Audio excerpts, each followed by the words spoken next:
মনির ভাই, আমাদের বাড়িতে একটু দেখবা মা বাবা কেমন আছে? কেন? চাচা চাচির কি হয়েছে? বাবা নাকি মাকে খুন করেছে, আর সে নিজেও এখন আত্মহত্যা করবে। আমাকে কল দিয়ে এসব বলে কল কেটে দিয়েছে। আমি তো শহরে আছি, তাই তুমি একটু যাবে? বলিস কি? আমি এখনই যাচ্ছি। হাই আল্লাহ! চাচা কেন চাচিকে খুন করবে? তুমি একটু তাড়াতাড়ি যাও, আর গিয়ে আমাকে কল দিয়ে জানিও। আমি বরং ততক্ষণে সবকিছু গুছিয়ে রওনা দিচ্ছি। প্লিজ তাড়াতাড়ি যাও। আমিও তোর সঙ্গে যাব। আচ্ছা ঠিক আছে। আমি খাট থেকে নেমে তাড়াতাড়ি প্যান্ট শার্ট পরা শুরু করেছি। তৌহিদ কি করবে বুঝতে না পেরে আমাকে বলল, সত্যি সত্যি যদি চাচা আর চাচার বিপদ হয়ে যায় তবে তো। প্লিজ এমন বলিস না। পৃথিবীতে আমার মা বাবা ছাড়া কেউ নেই। আচ্ছা, মাথা ঠান্ডা কর আর চল তাড়াতাড়ি। রুম থেকে বের হয়ে রাস্তায় হাঁটছি। কোনো ধরনের গাড়ি দেখতে পাচ্ছি না। মেইন রাস্তার দিকে গিয়ে কিছু একটা পাওয়া যেতে পারে, তাই স্টেডিয়ামের দিকে যাচ্ছি। মুজোগন্নি বাস স্ট্যান্ডে এসে একটা মাহিন্দ্রা পেলাম। রাতের বেলা দু একটা গাড়ি চলে জানতাম, তাই উঠে বসলাম। মাহিন্দার মধ্যে বসা অবস্থায় মনির ভাই কল দিলেন। হ্যাঁ মনির ভাই। লিমন, তোদের রুমের দরজা তো ভিতর থেকে বন্ধ করা, ভিতরে বাতি জ্বলে, কিন্তু ডাকাডাকি করে কোনো শব্দ পাচ্ছি না। এখন কি করব? আপনি দরজা ভেঙে ভিতরে প্রবেশ করুন, তাড়াতাড়ি করুন মনির ভাই। সত্যি সত্যি যদি তেমন কিছু হয়ে যায় তাহলে আবার পুলিশের ঝামেলা হবে না তো? কারণ পুলিশ যদি তখন বলে যে আমি দরজা কেন ভেঙে প্রবেশ করলাম। না, কিছু হবে না। আমি তখন বলবো যে আমার নির্দেশে আপনারা দরজা ভেঙেছেন। আচ্ছা ঠিক আছে। কল কেটে দিয়ে এক অস্থিরতার মধ্যে হা হুতাশ করতে লাগলাম। ভিতরে ঢুকে তারা কি খবর দেয় সেটা অনুমান করতে কষ্ট হচ্ছে। আমার মা বাবার মধ্যে তো কোনো রাগারাগি দেখিনি কোনোদিন, তাহলে কেন এমন করবে বাবা? মিনিট 10 পরে মনির ভাই কল দিয়ে কাপা কাপা গলায় বলল, লিমন তুই কোথায়? আমি চিৎকার করে বললাম, মনির ভাই আমি গাড়িতে আছি, কিন্তু মা বাবা ঠিক আছে তো? কিছু ঠিক নেই লিমন, চাচা চাচি দুজনের লাশ হয়ে গেছে লিমন। তুই তাড়াতাড়ি আয়, তোর বাবা মা আর দুনিয়ায় নেই। আমি তখন একটা চিৎকার করে আর কিছু বলতে পারি নাই। তৌহিদ আমাকে শক্ত করে জড়িয়ে ধরে রইল। মাহিন্দার মধ্যে আরো দুজন যাত্রী ছিল, তারা কৌতূহল নিয়ে তাকিয়ে রইল। রূপসা নদীর ঘাটে গিয়ে কোনো গাড়ি পাওয়া যাচ্ছে না। কিছুক্ষণ পর তৌহিদ বলল, আমাদের বন্ধু পারভেজের তো বাইক আছে, তাকে কল দিয়ে কি আসতে বলবো? হ্যাঁ চেষ্টা কর। পারভেজের বাসা টুটপাড়া কবরস্থানের কাছেই। সে শুনেই সঙ্গে সঙ্গে বাইক নিয়ে বেরিয়ে এলো। আধা ঘন্টা পরে সে যখন আমাদের কাছে এসে পৌঁছালো, তখন তিনজনে মিলে রূপসা ব্রিজের দিকে যাচ্ছি। আমাকে মাঝখানে বসিয়ে তৌহিদ শক্ত করে ধরে রেখেছে। পারভেজ তখন যতটা সম্ভব সাবধানে বাইক চালাচ্ছে। পিরোজপুর গ্রামের বাড়িতে যখন পৌঁছালাম, তখন দিনের আলো ফুটতে শুরু করেছে। এর মধ্যে আমাদের বাড়ি ভর্তি মানুষের আনাগোনা দেখা যাচ্ছে। ভোররাত থেকে যারা শুনেছে তারা সবাই চলে এসেছে। থানা থেকে পুলিশ এখনো আসেনি, তাই লাশ ঠিক সেভাবেই পড়ে আছে। মা বাবার শোবার ঘরে ফ্লোরে গলাকাটা মরদেহ অবস্থায় পড়ে আছে আমার প্রিয় মা। তারই কাছে গলাকাটা অবস্থায় পড়ে আছে বাবা। আর বাবার হাতের কাছে একটা ছুরি। দেখেই মোটামুটি বোঝা যাচ্ছে যে বাবা নিজেই নিজের গলা কেটে ফেলেছে। কিন্তু কেন, কিসের জন্য? বাবার মনে তো এমন কোনো কষ্ট ছিল না যাতে করে সে এভাবে মাকে খুন করে নিজে আত্মহত্যা করতে পারে। তাহলে কারণ কি? আমার চিৎকারে তখন ঘরের দরজা জানালা সব ভেঙে যাবার উপক্রম। মনির ভাই, পারভেজ ও তৌহিদ মিলে আমাকে ধরে রাখতে ব্যস্ত। এমনটা কেন হয়ে গেল? আমি এখন কি নিয়ে বাঁচবো? কে আমাকে নিজের হাতে রান্না করে খাওয়াবে? আর কে আমার জন্য বাজারের শ্রেষ্ঠ মাছ কিনে নিয়ে আসবে? হঠাৎ করে চোখ বন্ধ হয়ে যাচ্ছে, সবকিছু চোখের সামনে ঘুরছে। মনে হচ্ছে জ্ঞান হারাচ্ছি। যদি কেউ চোখ মেলে তাকালাম, তখন আমি শুয়ে আছি ঘরের সম্মুখের বারান্দায়। এই বিছানায় আমি বাড়িতে এলে ঘুমাতাম, আর বাড়িতে যখন থাকতাম না তখন বাবা বিকেলে বিকেলে এখানে দুপুরের পরে বিশ্রাম করত। বাবার শরীরে সেই পান খাওয়া গন্ধ নাকে আসছে। ধুম করে বিছানায় উঠে বসলাম। তৌহিদকে বললাম, মা বাবা কই? পুলিশ এসে নিয়ে গেছে, ময়না তদন্তের পরে নাকি আমাদের কাছে নিয়ে আসবে। অসম্ভব, আমার বাবা বলে গিয়েছে যেন তাদের লাশ কাটাছেঁড়া না করা হয়। কিন্তু তুই হয়তো চাইলে রাখতে পারতি, তবে তুই অজ্ঞান থাকার কারণে কিছু করতে পারিনি। আর পুলিশের কাছে আমি আর মনির ভাই যতটা জানি ততটাই বললাম। তোর কাছে আঙ্কেল কল দিয়ে যা যা বলেছে, তারপর আমরা দুজনে রওনা দিলাম।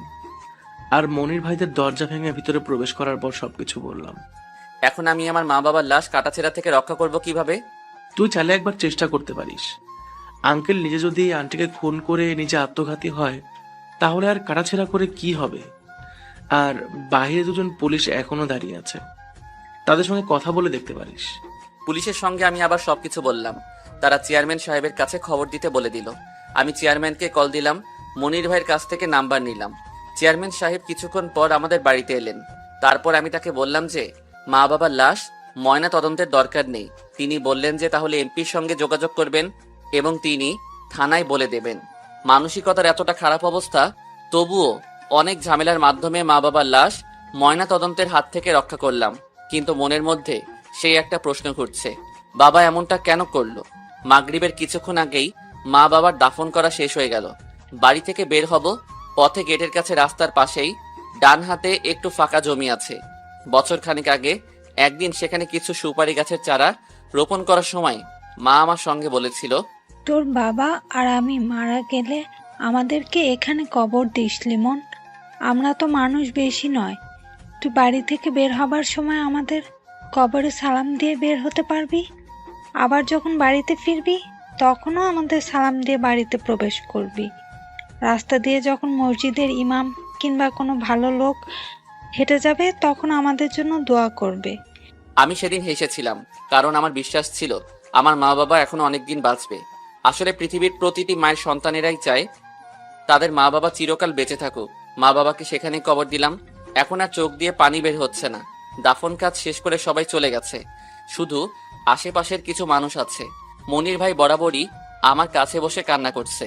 বাবা তাকে খুব পছন্দ করত। পাশের ঘরের প্রতিবেশী এক চাচি আমাকে মাথায় তেল দিয়ে দিল, কপালে আর মুখে হাত দিয়ে আদর করে বলল, এভাবে ওরা চলে যাবে তা কখনো ভাবিনি।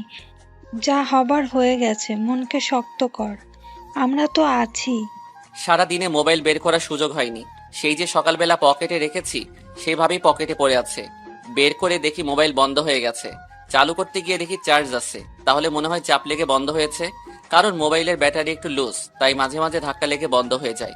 কাগজ দিয়ে জাম করে রাখি। মোবাইল চালু করলাম, তারপর কল লিস্টে গিয়ে বাবার নাম্বারের দিকে তাকিয়ে রইলাম।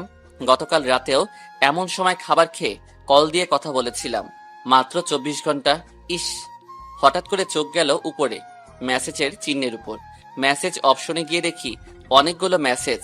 সচরাচর সিম কোম্পানির অজস্র অপ্রয়োজনীয় মেসেজের জন্য এখন মেসেজ চেক না করে ডিলিট করতাম, কিন্তু সেগুলোর মধ্যে বাবার নাম্বার দিয়ে একটা মেসেজ দেখে অবাক হলাম।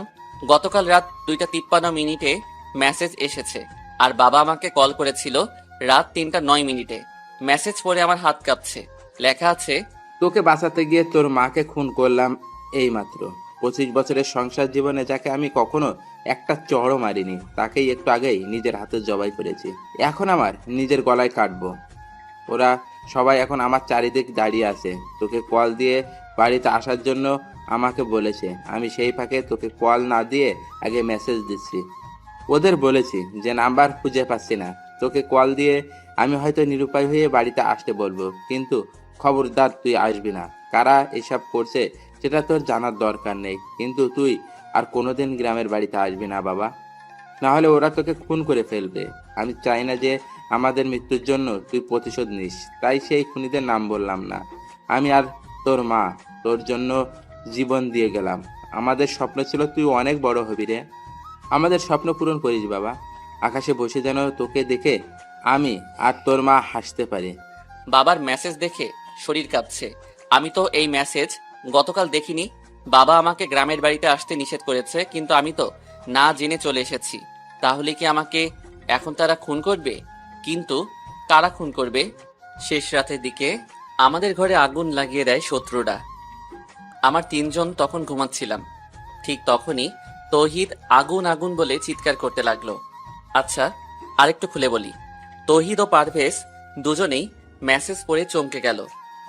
তৌহিদ আস্তে করে কানে কানে বলল, এই কথা কাউকে কিছু বলিস না, কারণ এখন তোর আশেপাশের সবাইকে শত্রু মনে করতে হবে। মনিরুল ভাইদের বাড়ি থেকে রাতের খাবার রান্না করে পাঠানো হয়েছে। তৌহিদ ও পারভেজ সেই খাবার খেয়েছে। আমাকেও তৌহিদ নিজের হাতে ভাত মেখে 2 লোকমা খাইয়ে দিল। সমস্ত ঘরের মধ্যে মা বাবার স্মৃতি জড়িয়ে আছে। রাতের বেলা আমি তৌহিদ ও পারভেজ একসঙ্গে ঘুমালাম। মনির ভাই থাকতে চেয়েছিলেন, কিন্তু আমরা নিষেধ করেছি। রাত 10টার দিকে আমার স্কুলের শিক্ষক এসেছিলেন দেখা করতে। অনেক কিছু উপদেশ দিয়ে 25-30 মিনিট পরে বিদায় নিয়ে চলে গেলেন। কারা হতে পারে সেই খুনের আসামি? আমাকে মারার জন্য কেন তাদের পরিকল্পনা? বাবা কেন আমাকে এসব থেকে আলাদা হতে বলল? লিমন, তুই ঘুমানোর চেষ্টা কর বন্ধু। আমি আর তহিদ জেগে আছি। যদি সত্যিই কেউ তোদের শত্রু থাকে তাহলে অবশ্যই হামলা করতে পারে। কিন্তু কেন করবে এমন? আমার তো কোনো শত্রু নেই, আর তাছাড়া আমরা কারো ক্ষতি করিনি কোনোদিন। দোস্ত, আজকাল ভালো মানুষদের ধ্বংস করার জন্য পৃথিবীতে অনেক খারাপ মানুষ আছে রে। নিশ্চয়ই এখানে অনেক বড় কিছু ঘটনা আছে, তাই সেটা আমাদের খুঁজে বের করতে হবে। কিন্তু বাবা তো আমাকে গ্রামে আসতে নিষেধ করেছে, তাহলে কি বাবার শেষ অনুরোধ রাখতে পারবো না? তুই নিজে গ্রাম ত্যাগ করবি, কিন্তু গোয়েন্দা বা সিআইডি মোতায়েন করতে হবে। তারা অবশ্যই এই রহস্যের উন্মোচন করতে সক্ষম হবে, তখন সবকিছু পরিষ্কার হবে। এরপরই আমরা চুপচাপ শুয়ে রইলাম। বাহিরে ও ঘরের মধ্যে বৈদ্যুতিক বাতি জ্বলছে। মা বাবার কত স্মৃতি মনে পড়ে যাচ্ছে। চোখ বেয়ে অজান্তেই অগোচরে পানি বের হয়ে আসছে। এইভাবেই কখন চোখ বন্ধ করে ছিলাম জানি না, কিন্তু হঠাৎ করে তৌহিদের মুখে আগুন আগুন চিৎকার শুনে খুব ভয় পেয়ে বিছানায় বসলাম। দোস্ত, তাড়াতাড়ি বের হতে হবে, নাইলে সবাই আগুনে পুড়ে মারা যাবে। কিন্তু আমরা যখন দরজা খুলে বের হতে যাব, তখন দেখি দরজা বাহির থেকে বন্ধ করা। 3টা দরজা দিয়ে বাহির হওয়া যায়, কিন্তু সবগুলোই বাহির থেকে বন্ধ করে রাখা হয়েছে। গতকাল যেই পিছনের দরজা ভেঙে মনির ভাই প্রবেশ করেছিল, সেটা আজকে একদম ভালো করে পেরেক ঠুকে বন্ধ করে দিয়েছি। কিছু বাকি 2টি দরজা কারা বন্ধ করলো? আমাকে যারা খুন করতে চায় তারা কি এসব করছে? পশ্চিমে একটা নড়বড়ে জানালা ছিল, সেটাই এক ধাক্কা দিয়ে ভেঙে দিল পারভেজ। তারপর আমি, পারভেজ ও তৌহিদ বেরিয়ে গেলাম। আগুন সেই সময় প্রায় সমস্ত টিনের চালে ছড়িয়ে গেছে। ইটের দেয়াল হলেও কাঠ আর টিনের চালের ছাউনি দিয়ে ঘেরা ঘরটা চোখের সামনে পড়ছে। তৌহিদ ও পারভেজ দুজনেই সামনের দরজা বাহির থেকে খুলে পারভেজের বাইক বের করলো। আরো কিছু জিনিসপত্র বের করতে চেয়েছিল, কিন্তু পরিস্থিতি খুবই অস্বাভাবিক। আবারও সে চিৎকার চেঁচামেচি শুনে গভীর রাতে অনেকেই ছুটে এসেছে। পানি ঢেলে আগুন নিভে যাবে, তাই পানি নিয়ে ব্যস্ত অনেকেই। আমি শুধু ঘরের সামনের আম গাছের গোড়ায় ঘাপটি মেরে বসে রইলাম। সকালবেলা পুলিশ এসেছে, আবার চেয়ারম্যান সাহেব নিজেও উপস্থিত হয়েছেন, কিন্তু মা বাবার স্মৃতি বিজড়িত ঘরটা দাঁড়িয়ে আছে পোড়া এক বিভৎস রূপ ধরে। আপনারা তখন কোথায় ছিলেন? আগুনের ঘটনা প্রথম কে দেখে? জি স্যার, আমি প্রথমে দেখতে পেয়েছি। আমার কান খুব পাতলা, ঘুমের মধ্যে পালানোরা শব্দটাও কানে আসে। আমি যখন শুনি যে টিন পড়ছে আর স্ক্রু একটা একটা করে পটপট করে ছুটছে, তখন চিৎকার করেছি। আপনারা বাইরে বের হওয়ার পর কেউ কি তখন এখানে ছিল বা আক্রমণ করতে চেয়েছিল? না স্যার, তেমন কিছু নয়। আমরা তো এখানে সম্পূর্ণ ফাঁকা দেখেছি। আচ্ছা লিমন সাহেব, আপনার মা বাবার সঙ্গে কারো শত্রুতা ছিল? যেহেতু এখন একটা আক্রমণ হয়েছে, তাও আমরা কিছু শত্রুদের সন্দেহ করি। তেমন কোনো শত্রু নেই যারা খুন করবে। আমরা সবসময় ঝামেলা এড়িয়ে চলতাম। জমি জমা নিয়ে কারোর সঙ্গে কোনো বিবাদ ছিল নিজেদের মধ্যে বংশগত ব্যাপারে? দলিল চাচার সঙ্গে পূর্বপাড়ায় একটা রাস্তার পাশের জমি নিয়ে মামলা চলে। তবে বাবা সপ্তাহখানিক আগে বলছিল যে জলিল চাচা নাকি আমাদের জমি ফিরিয়ে দিতে রাজি হয়েছে। এমন তো হতে পারে সেই জলিল পরিকল্পনা করে ইচ্ছে করেই জমি ছেড়েছে, কারণ মনে মনে একদম খুন করার ষড়যন্ত্র ছিল। আমি সেটা জানি না। আপনার কি ধারণা, আপনার মা বাবা দুজনে আত্মহত্যা করছে নাকি খুন করা হয়েছে? হ্যাঁ স্যার, লিমনের বাবা আমাকে কল করার আগে একটা মেসেজ দিয়েছিল, কিন্তু সেই মেসেজ চেক করা হয় নাই বলে জানতাম না। তাকে কেউ খুব ভয় দেখিয়ে আত্মহত্যা করতে বাধ্য করেছে। ও মাই গড, বলেন কি? দারোগা সাহেব মেসেজটি জোরে জোরে পড়লেন। চেয়ারম্যান সাহেব গভীর চিন্তার মধ্যে হারিয়ে গেল, সেটা বোঝা যাচ্ছে। জলিল মিয়াকে ভালো করে জিজ্ঞেস করতে হবে বলে দারোগা সাহেব বাজারে চলে গেলেন। দুপুর পর্যন্ত অনেকেই আমাদের বাড়িতে ছিলেন। দুপুরে খাবার খেলাম প্রতিবেশী মনু আর কাকার বাড়িতে। কাকিমা রান্না করে ডেকেছিল, কিন্তু আমি যাইনি বলে পাঠিয়ে দিয়েছে। বিকেলের দিকে পারভেজ খুলনা চলে গেল, তবে আমাকে নিয়ে যাবার খুব চেষ্টা করেছে। তুই এখানে থাকলে কিন্তু অনেক বিপদে পড়বি লিমন। তার চেয়ে খুলনা বরং শহরে চল তাড়াতাড়ি, তাহলে সেখানে মোটামুটি নিরাপত্তা আছে। কিন্তু সেখানে আঙ্কেল নিজে তোকে আসতে নিষেধ করেছে। সেখানে তুই কি করবি দোস্ত? নিজের জীবনের বিপদ ডেকে এনে ভুল করিস না বন্ধু, চল আমার সঙ্গে। আমি রহস্যের শেষ দেখে যেতে চাই পারভেজ। কারা আমার মা বাবার সর্বনাশ করেছে, আমি সেই গোপনীয় সবকিছু পরিষ্কার করতে চাই, না হলে শান্তি নেই। তুই বরং সাজু ভাইয়ের সাহায্য নিতে পারিস। তোর মনে আছে সাজু ভাইয়ের কথা? হ্যাঁ মনে আছে, কিন্তু তিনি কি আসবেন আমার মা বাবার খুনের রহস্য বের করতে? আমাকে কে বা কারা খুন করতে চায় সেই রহস্যের উন্মোচন কি সাজু ভাই করতে পারবে? আমার বিশ্বাস তিনি পারবেন, কারণ সাজু ভাই হচ্ছে ঠান্ডা মাথার এক রোমান্টিক মানুষ। সকলের সঙ্গে কত সুন্দর মিল, তাই না? সেবার যখন তিনি খুলনা এসেছিলেন তোমাদের ম্যাচের মধ্যে, তখন তো আমরা সবাই দেখা করতে। সাজু ভাই, সজীব ভাই, শফিক ভাই আর রকি ভাই এরা সবাই যে রুমে থাকতো, এখন আমরা সেই রুমেই থাকি।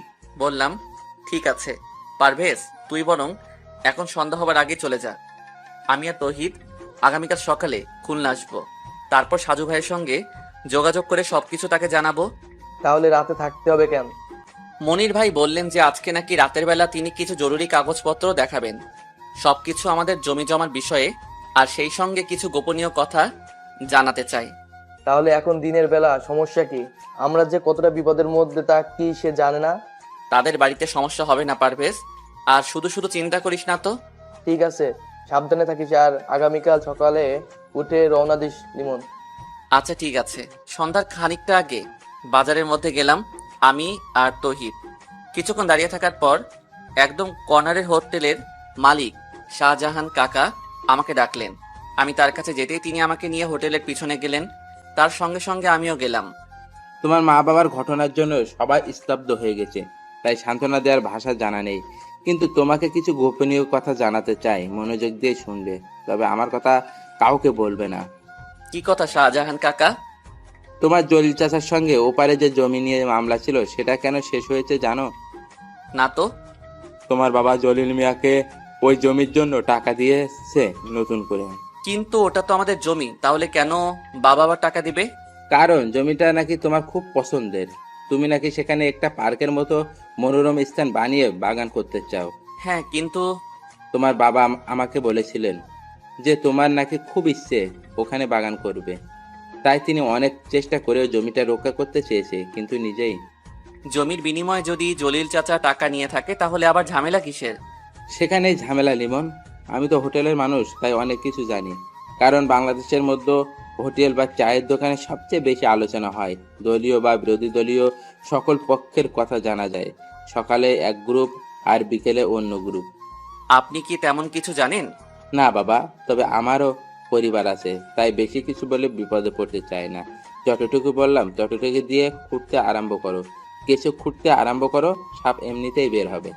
এতটুকু লিখে একটু দম নিল লিমন, তারপর আবারও লিখতে আরম্ভ করলো।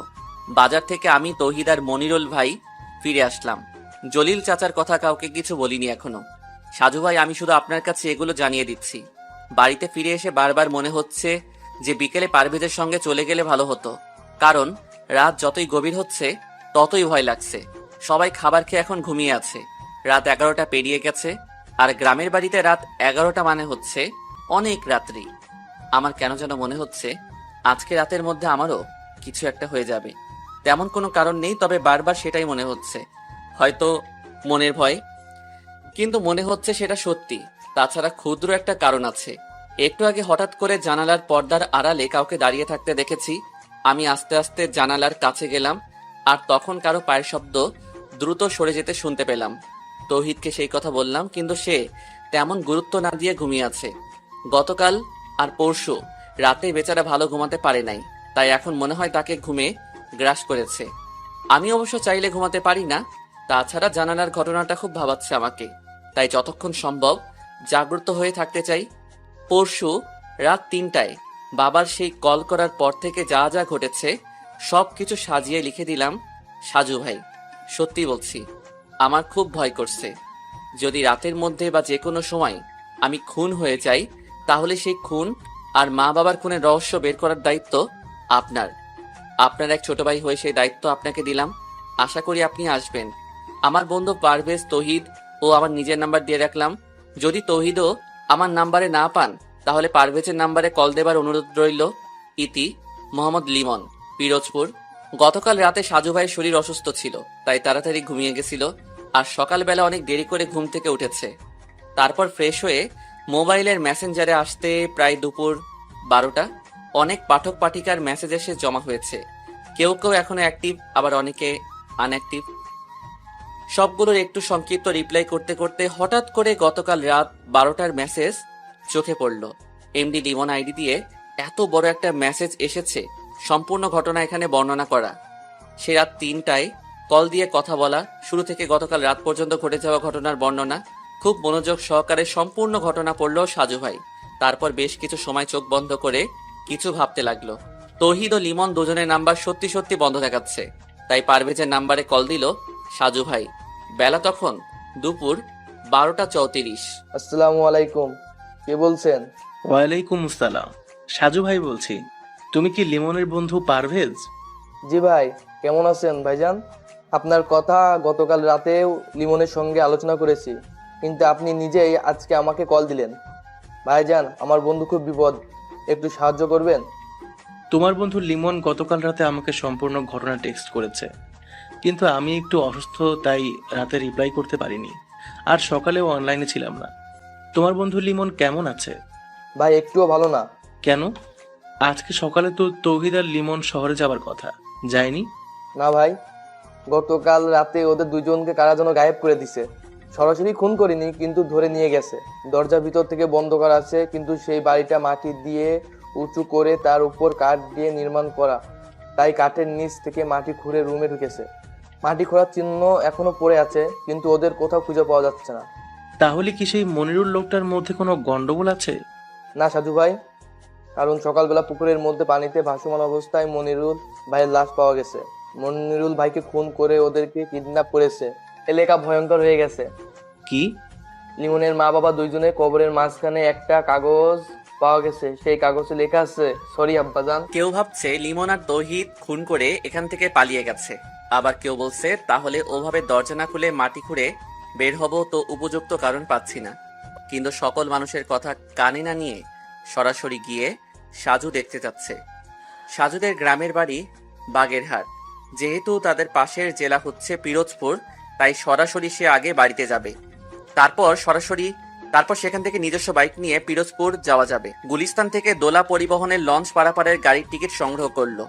অনেকদিন পর সে গ্রামের বাড়িতে যাচ্ছে। দাদা দাদির সঙ্গে কতদিন তার দেখা হয় না। যেহেতু লঞ্চ পারাপারের গাড়ি, তাই ফেরির মধ্যে অপেক্ষা করার ঝামেলা নেই। কবে যে স্বপ্নে সেই পদ্মা সেতু নির্মাণ কাজ শেষ হবে।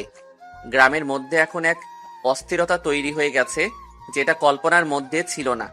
পুলিশ সারাক্ষণ শুধু আনাগোনা করছে, প্রায় সবাইকে কিছু না কিছু জিজ্ঞেস করা হচ্ছে। মনিরুলের পরিবারের কান্না আর আহাজারিতে সবচেয়ে বেশি আকাশ ভারী হয়ে যাচ্ছে। পুকুরের পাড়ে এমন কিছু নেই যেটা খুনির কাছে পৌঁছাতে পারে। দারোগা সাহেব যখন সাজুর কথা শুনলেন, তখন একটু ভ্রু কুঁচকে যেন কিছু ভাবলেন। সাজু যখন লিমনদের গ্রামের মধ্যে প্রবেশ করলো, তখন সন্ধ্যা হয়ে গেছে। বাড়িতে ফিরে কোনো রকমে ফ্রেশ হয়ে বাইক নিয়ে চলে এসেছে। সাজু স্থানীয় বাজারে এসে পারভেজকে কল দিল। পারভেজ তখন বাজারেই ছিল। বাজারের এক পাশে বিশাল জটলা, সেখানে সবাই ঘিরে আছে এবং পুলিশও দেখা যাচ্ছে। সাজু সেখানে এগিয়ে গিয়ে পারভেজের সঙ্গে সরাসরি হাত মিলিয়ে নিল। তারপর যখন জানতে পারল যে তৌহিদ ফিরে এসেছে, তখন অবাক হয়ে নিজেই সেদিকে এগিয়ে গেল। প্রায় ঘন্টাখানিক পরে পুলিশ তৌহিদকে নিয়ে থানায় রওনা দিল। তার আগে সাজু ভাই একবার মনিরুল আর লিমনদের ঘর দেখে এসেছেন। সব মোটামুটি ঠিক আছে, কিন্তু মনিরুলদের বাড়িতে যে ঘরে লিমন আর তৌহিদ ছিল, সেখানে মাটি খুঁড়ে বের হবার স্থান দেখে প্রশ্ন জাগলো। তখন সে বুঝতে পারছে যে সবগুলো প্রশ্নের উত্তর তৌহিদের কাছে পাওয়া যাবে। পুলিশের সঙ্গে সঙ্গে সাজুও গিয়েছে থানায়, কারণ পুলিশ বলছে যা কিছু জিজ্ঞেস করার সব থানায় গিয়ে করবে। লিমন এখন কোন জায়গায় আছে?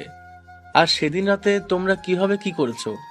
তৌহিদ আস্তে আস্তে বলল, সাজু ভাই, আমি এখন জানি না লিমন কোথায়, কারণ আমাকে ওরা ফিরোজপুরের সি অফিস মোড়ে এসে নামিয়ে দিয়ে চলে গেছে। তারপর সেখান থেকে আমি একা এসেছি এখানে। লিমনের মধ্যে পশু ভর করেছে, ও কাউকে ছাড়বে না। মনিরকে কে খুন করেছে? লিমন। তুমি তখন কোথায় ছিলে? আমাকে আরো দুটো লোক ধরে রেখেছিল। মানে কি? সেখানে আবার আরো দুটো লোক কিভাবে এসেছে? আমি জানি না।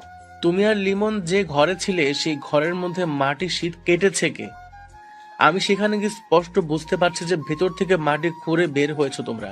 হ্যাঁ সাজু ভাই, লিমন নিজে মাটি খুঁড়ে বের হবার অবস্থা করেছে। আমার এমনিতেই কান পাতলা, তাই যখন ধূপধাপ শব্দ হলো, তখন তাকিয়ে দেখি লিমন মাটি কাটছে। কিভাবে দেখলে? হ্যাঁ ঠিক তাই। আমি বিছানা থেকে নেমে তখন বললাম, কিরে লিমন, কি হয়েছে? লিমন তখন আমাকে চুপ করতে বলল। তারপর জানলা দিয়ে বাইরে তাকাতে বলছে। আমি তাকিয়ে দেখি যে সম্মুখে পুকুর পাড়ে কারা যেন দাঁড়িয়ে আছে।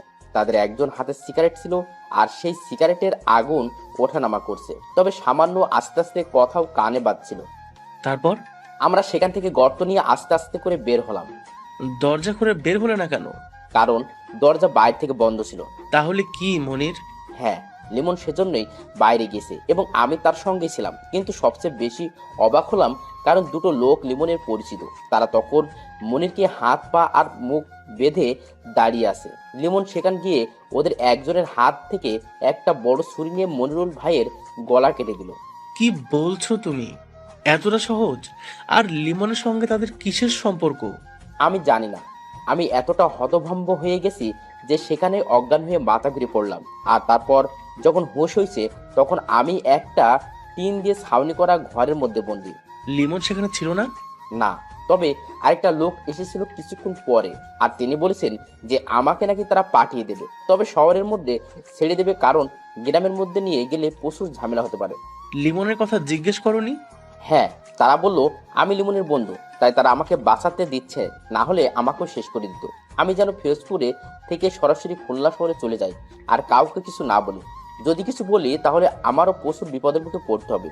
লিমন নাকি তার মা বাবার খুনি কে সেটা জানতে পেরেছে, তাই এক এক করে সবাইকে হত্যা করতে চায়ও। আর যেহেতু তার বাবা তাকে এসব খুনোখুনি করতে নিষেধ করেছে, তাই সরি আব্বাদার ব্যবহার করবে। কিছুটা বুঝতে পারছি, কিন্তু এখনো অনেক কিছু জানার বাকি। তবে লিমনের সঙ্গে যোগাযোগ করা আমার খুব দরকার।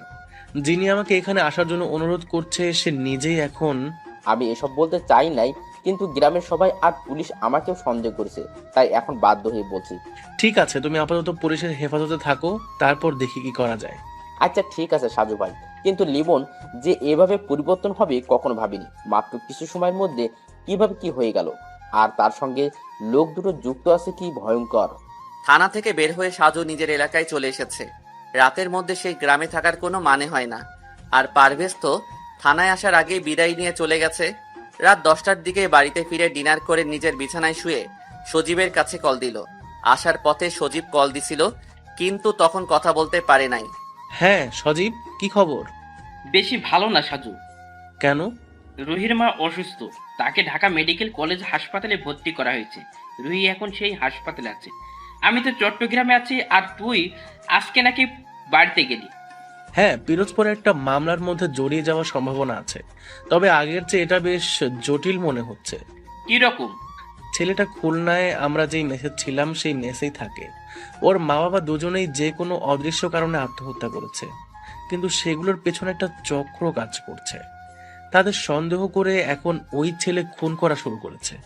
বেশি জটিল সমস্যা? হ্যাঁ, আর একা একা ভালো লাগে না। রকি বা তুই যে কোনো একজন সঙ্গী হলে ভালো হতো। তাহলে ছুটি নিয়ে আসবো নাকি? যদি পারিস তবে বেশ ভালো হবে। ঠিক আছে, কালকে অফিসে গিয়ে দেখি। অনেক ধন্যবাদ বন্ধু। আচ্ছা, তুই একটু সময় করে রুহির কাছে কল দিয়ে কথা বলিস। বেচারির বাবার তো তোর জন্য ফাঁসি হয়ে গেল, এখন তার মা অসুস্থ হয়ে গেছে, তাই খুব কান্না করছে। আচ্ছা ঠিক আছে। 3-4 দিন ধরে শরীরে হালকা জ্বর, গতকাল রাতে তাই তাড়াতাড়ি ঘুমিয়েছিল। আজকে ভ্রমণ করে আরো বেশি ক্লান্ত লাগছে, তাই বিছানায় শুয়ে একটু পরেই ঘুমিয়ে গেল সাজু ভাই। সকালবেলা 10:30টার দিকে ঘুম ভেঙে গেল, তাও আবার দাদির ডাকাডাকিতে। দাদির কাছে জানতে পারলো যে কে যেন তার সঙ্গে দেখা করতে এসেছে। বাহিরে এসে সাজু তাকে চিনতে পারছে না, তবে লোকটা বেশ বয়স্ক। বসে বসে তারা দাদার সঙ্গে গল্প করছে। সাজু মনে মনে ভাবলো, দাদা আবার নতুন করে বিয়ে দেবে নাকি। আসসালামু আলাইকুম। ওয়ালাইকুম আসসালাম, কেমন আছেন আপনি? জি আলহামদুলিল্লাহ, আপনি কেমন আছেন? আর আপনি কিন্তু আমার দাদার বয়সী, তাই নাতি হিসেবে তুমি করে বললে খুশি হব। ঠিক আছে, তাই হবে। আমি লিমনের নানা, তাই সম্পর্কে ঠিকই আছে। কোন লিমন? যার মা বাবা দুজনই খুন হয়েছে, আর লিমন নিজে এখন কোথায় আছে কেউ জানে না। আপনি তার নানা? হ্যাঁ, তবে আপন নানা নয়, ওরা মায়ের সম্পর্কে চাচা হই আমি। লিমনের নানা মারা গেছে অনেক আগে, তারপর থেকে ওর মাকে আমি মানুষ করেছিলাম। বুঝতে পেরেছি, কিন্তু আমি গতকালই লিমনের সেই মোটর সাইকেলওয়ালা বন্ধুর কাছে শুনেছি যে সে সাজু নামের এক গোয়েন্দা আসবে। সারাদিন অপেক্ষায় রইলাম, কিন্তু যখন এলে তখন দেখা করতে পারলাম না। কিন্তু কেন? আজ সকালে থানায় গিয়ে তোমার বিষয় জানতে পারি। তবে গতকালই লিমনের বন্ধুর কাছে শুনেছি তোমার বাসা বাগেরহাট আর এই উপজেলায়। আমি এক সময় পিরোজপুর জেলা স্কুলের শিক্ষক ছিলাম। আমার এক ছাত্র আছে তোমাদের এই গ্রামের মধ্যে। আজকে সকালে যখন তাকে তোমার নাম করে জিজ্ঞেস করেছি তখন সে তোমার ঠিকানা দিয়েছে। আমাকে এতটা জরুরি ভিত্তিতে খুঁজে বের করার কারণ কি? লিমনের মা বাবার বিপদের আশঙ্কা আমি আগে করেছিলাম, আর তারাও জানতো লিমনের বাবার কাছে একটা স্বর্ণের পুতুল আছে, খাঁটি স্বর্ণের পুতুল। বলেন কি? কিভাবে কি? এমন সময় সাজুর মোবাইল বেজে উঠল। নাম্বার দেখে চিনতে পারল সাজু। গতকাল রাতে থানা থেকে বের হওয়ার সময় সাজু ভাই থানার দারোগা সাহেবের নাম্বার নিয়ে এসেছেন এবং তার নিজের নাম্বারও দিয়ে এসেছে। Hello sir. সাজু সাহেব, আপনি কোথায়?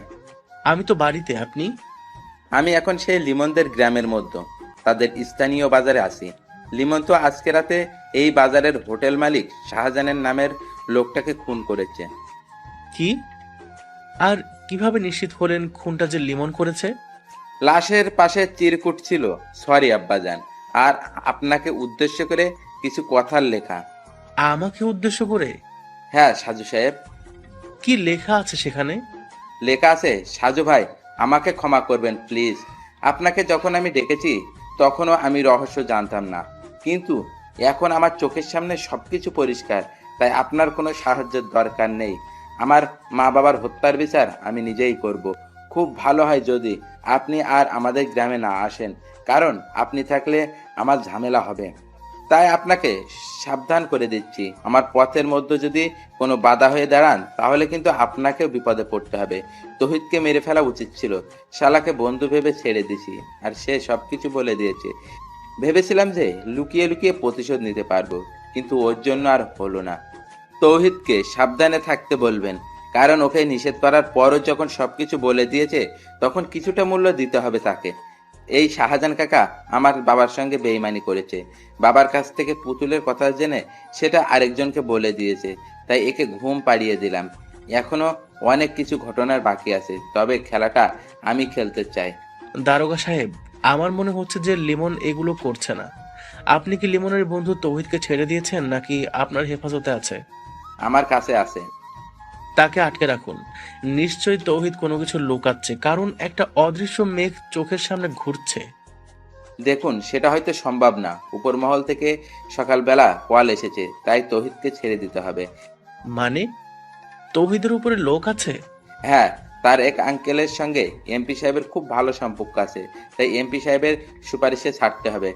নিশ্চয়ই কোনো ঝামেলা আছে, না হলে তো এমন ছোট্ট বিষয় নিয়ে এমপি সাহেবের মাথা ব্যথা হবার কোনো কারণ নেই।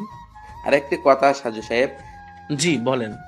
আপনাকে আর এই মামলার বিষয়ে এদিকে আসতে হবে না। আমরা সবাই লিমনকে ধরার চেষ্টা করছি। কিন্তু কেন? এখানে কোনো রহস্য নেই।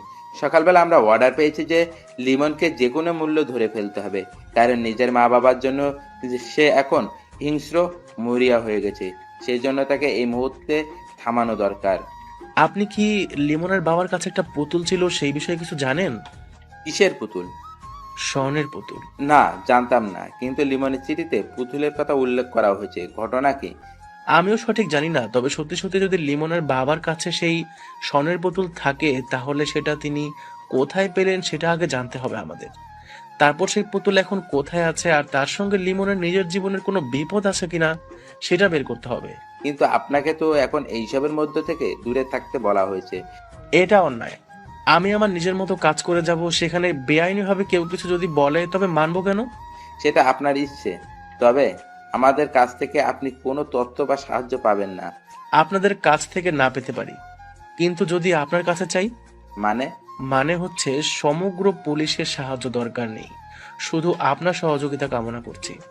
আশা করি আপনি আমাদের অনুরোধ রাখবেন, কারণ আপনার মধ্যে আমি সততা দেখেছি। পুলিশের আবার সততা? আমি ব্যক্তিগতভাবে আপনার সঙ্গে যোগাযোগ রাখতে চাই এবং এই মামলার রহস্য বের করতে চাই। আমি চেষ্টা করব আপনাকে সাহায্য করতে, কিন্তু একটা পরামর্শ দেবে। এখানে অনেক বড় রাজনৈতিক নেতাদের দল জড়িত আছে, তারা কিন্তু যে কোনো সময় যে কোনো কিছু করতে পারে। আপনি নিজের জীবন ঝুঁকিতে না ফেললে আপনার জন্য মঙ্গল হবে। অনেক অনেক ধন্যবাদ স্যার। বুঝতে পারছি সাজু সাহেব। আচ্ছা বাদ দেন তো এইসব কথা, আপনার যখন যা দরকার সবকিছু আমাকে বলবেন, আমি আপনাকে সাহায্য করতে আপ্রাণ চেষ্টা করব। মোবাইলে কথা বলা শেষ করে সাজু ভাই আবার বুড়ো লোকটার দিকে তাকিয়ে বলল, লিমন তো আরেকটা খুন করেছে, বাজারের সেই শাহজাহান নামের লোকটাকে। বলো কি? আমি বুঝতে পারছি না। আপনি কি আমাকে সেই পুতুলের রহস্যের কি কি কারণ আছে সেটা বলবেন? সেটা বলার জন্য আমি এসেছি। একটু তাড়াতাড়ি বলবেন প্লিজ। আমি খুব অসুস্থ, আমার বসতে কষ্ট হচ্ছে। ঠিক আছে, সংক্ষিপ্ত করে বলে, মাসখানেক হবে লিমনের বাবা সুন্দরবন গেছিল খাঁটি মধুর জন্য। সেখানে যারা সচরাচর জঙ্গল থেকে মধু সংগ্রহ করে তাদের কাছ থেকে খাঁটি মধু কেনার জন্য গেল। একটা লোক সঙ্গে আমাদের ফিরোজপুরে পরিচয় হয়েছে তার। তিনি এখানে মধু বিক্রি করতে এসেছিলেন, কিন্তু মধু বিক্রি যখন শেষ ঠিক সেই সময় তার সঙ্গে দেখা হয়েছে লিমনের বাবা। তারপর সেই লোকটা বলেন যে তার বাড়িতে গেলে বা কিছুদিন পর সে আবার মধু নিয়ে আসবে। লিমনের বাবা তখন তার ফোন নাম্বার রেখে দিয়েছিল এবং নিজেই গিয়ে মধু আনবে সেটাও জানিয়েছিল। তারপর যখন সেই লোকটার বাড়িতে গেল তখনই সেই লোকটা বাচ্চা মেয়েটির হাতে একটা পুতুল দেখতে পায়। ফাজলামো করে সেই ওই বাচ্চার হাত দিয়ে পুতুলটা নিয়েছিল, কিন্তু সেটা ধরার পরে হাতের অনুভবে কেমন খটকা লাগলো। লিমনের বাবা একসময় স্বর্ণের কারিগর ছিল, জানো তো তুমি। না, জানতাম না। প্রায় 15 বছর সে কারিগর ছিল, তাই সেই স্বর্ণের পুতুল ধরে কেমন যেন অনুভূত হচ্ছে। সে তখন ওই লোকটার কাছে জিজ্ঞাসা করে পুতুলটা কোথায় পেয়েছে তারা। লোকটা বলে যে ইনি নাকি জঙ্গলের মধ্যে পেয়েছেন, তারপর লুঙ্গির ভাঁজে নিয়ে এসে মেয়েকে দিয়েছেন। তখন সেই লোকটাকে বলে লিমনের বাবা পুতুলটা নিজের সঙ্গে করে নিয়ে আসে। তারপর ফিরোজপুর এসে নিজের পরিচিত পুরনো এক বন্ধুর কাছে গিয়ে সেটা পরীক্ষা করে, আর সেটাই ছিল তার চরম একটা ভুল। চরম ভুল কেন? কারণ সে যেহেতু কারিগর ছিল তাই চাইলে নিজের ঘরে বসে পরীক্ষা পান, কিন্তু যখন প্রমাণিত হয়েছে যে ওটা খাঁটি স্বর্ণ তখন তার সেই স্বর্ণকার বন্ধুর মনে শয়তানি আরম্ভ হয়ে গেল। কিরকম? এত বড় একটা স্বর্ণের পুতুল দেখে যে কেউ তো লোভে পড়তে পারে, স্বাভাবিক। তারপর? লিমনের বাবা তখন তার বন্ধুর কাছে সেই মধু বিক্রেতার কথা বলে দেয়। এটা ছিল দ্বিতীয় ভুল, কিন্তু বিশ্বস্ত বন্ধু তাই বলতে দ্বিধা করে নাই। সেই বন্ধু তখনই পরের দিন মধু বিক্রেতার কাছে চলে গেল, কারণ যেখানে ওটা পাওয়া গেছে সেখানে গিয়ে আরো সন্ধান করার জন্য। তারপর? মধু বিক্রেতা তখন কৌতূহলী হয়ে গেল আর বারবার কাহিনী জানতে চাইলো। তখনই তিনি সেই পুতুলটা যে স্বর্ণের পুতুল সেটা তাকে বলে দেয়। হায় আল্লাহ! তখন মধু বিক্রেতা চলে এলো লিমনদের গ্রামের বাড়িতে এবং খুঁজে বের করলো তাদের বাড়ি, কিন্তু লিমনের বাবা পুতুলের কথা অস্বীকার করেন এবং তাকে চলে যেতে বলে। তখন লোকটা গিয়ে সরাসরি চেয়ারম্যান সাহেবের কাছে সবকিছু খুলে বলে। এবার আরেক লোভীর জিহ্বা চকচক করা শুরু করেছে। তিনি তখন লিমনের বাবাকে বাজারে ডেকে পাঠালেন এবং খুন হওয়া শাহজাহান ব্যাপারীর হোটেলে বসে সবকিছু তাকে জিজ্ঞাসা করে। আস্তে আস্তে কথাটা ছড়িয়ে গেল দুই একজন বড় বড় মানুষের কাছে, আর তারা ভিন্ন ভিন্ন সময়ে রাতের আধারে দেখতে করতে আসতো। কেউ কেউ হুমকি দিত, আবার কেউ ছলে বলে কৌশলে কথা বের করতে চাইতো। এসব নিয়ে তিনি টেনশন করতেন? হ্যাঁ, একদিন আমার কাছে গিয়ে বিস্তারিত সব খুলে বলে আর পুতুলটা আমাকে দেখায়। তখন সে বলেছিল তার বিপদের কথা, তাকে যে কোনো মুহূর্তে কিছু করে ফেলতে পারে সেই কথা। তাহলে তো লিমনের বাবাও লোভী মানুষ, কারণ তিনি এটা একা একা হজম করতে চায়। হ্যাঁ ঠিক, আমি তাকে সেটাই বোঝাতে চেষ্টা করেছি, কিন্তু সে আমাকে ভুল বুঝে চলে আসে। তারপর এর মাত্র 3 দিনের মাথায় এমন একটা মর্মান্তিক ঘটনা ঘটে গেল। সেই পুতুল কোথায় কেউ জানে? এখন পর্যন্ত না, লিমনের বাবা সেটা নিজে মনে হয় লুকিয়ে রেখেছে। এই সমস্ত ঘটনা পুলিশের কাছে না বলে কেন আমাকে বলতে এসেছেন জানতে পারি? পুলিশের ওপর বিশ্বাস নেই, আর তোমার বিষয় জানলাম যে তুমি মোটামুটি বড়লোক বাবার সন্তান, তোমার বাবা লন্ডনে থাকে, আর তাছাড়া তুমি গোয়েন্দা, তাই বলতে ইচ্ছা করছিল হয়তো সে খুনের রহস্য উন্মোচন করতে পারবে। তার তোমাকে সেই পুত্রের রহস্য নিয়ে এগোতে হবে। সেটাই তো বুঝতে পারছি না।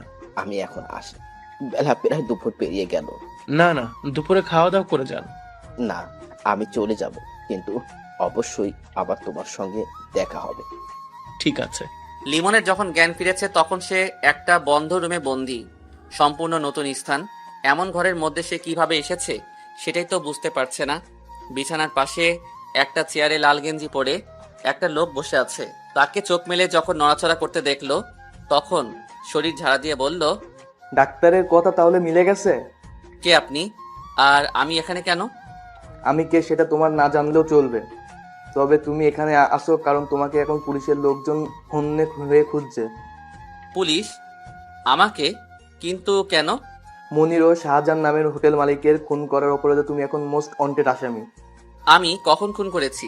সেদিন রাতে আমি তো ঘুমিয়েছিলাম, তারপর তো কিছু মনে নেই। হা হা হা, তোমাকে অজ্ঞান করে রাখা হয়েছিল কারণ তোমার স্থানে অন্য কেউ খুন করবে, আর সেই খুনের দায় পড়বে তোমার উপর। তারপর হতে তুমি হবে নিরুপায়, এবং সেই নিরুপায় জীবন থেকে বাঁচতে হলে তোমাকে আমাদের বসের কথা মেনে চলতে হবে। বস? বস কে? সেটা তো বলা যাবে না, আমাকে যতটুকু বলতে বলা হয়েছে ততটুকুই বললাম। তোমার মা বাবার মৃত্যুর জন্য দায়ী লোকের মধ্যে দুজন অলরেডি কবরে চলে গেছে। তোমার অবর্তমানে আমাদের বস নিজেই অন্য কাউকে দিয়ে কাজ করাচ্ছেন। তাতে আপনার বসের লাভ কি? তোমার বাবার কাছে একটা স্বর্ণের পুতুল ছিল, তিনি সেটা কোথায় রেখে দিয়েছে সেটা জানতে হবে। স্বর্ণের পুতুল? হ্যাঁ। এমন সময় একটা মেয়ে রুমের মধ্যে প্রবেশ করলো, তার হাতে ট্রেতে চায়ের কাপ, নাস্তার ব্যবস্থা আছে। লোকটা তখন মেয়েটার দিকে তাকিয়ে বলল, আমি একটু বসের সঙ্গে মোবাইলে কথা বলে আসি, তুমি ততক্ষণ একে নাস্তা করতে দাও। আর ভয় নেই, আমি দরজার বাইরেই আছি, যদি সে পালাতে চায় তাহলে। আমার নাম নাসরিন জাহান, তোমার নাম কি? কে আপনি? এটা আবার কারোর নাম হয় নাকি? একদম হাসবেন না। আপনি কে? আমাকে কেন এখানে আটক করা হয়েছে? আমি জানি না, তবে আপনাকে দিয়ে খারাপ কাজ করানো হবে এতটুকু জানি। আমার অপরাধ? আপনার কোনো অপরাধ নেই, কিন্তু এরা যা করে সবকিছুই অপরাধ। এমন সময় লাল গেঞ্জি পরা লোকটা রুমে ঢুকে মোবাইল এগিয়ে দিয়ে বলল, লিমন। মোবাইলটা কানের কাছে নিয়ে অপর প্রান্তের কণ্ঠ শুনে চমকে গেল, বিস্মিত হয়ে বলল, কাকা আপনি? সঙ্গে সঙ্গে মোবাইলের লাইনটা কেটে গেল। সন্ধ্যার খানিকটা পর লিমনদের গ্রামের মধ্যে প্রবেশ করলো সাজু ভাই।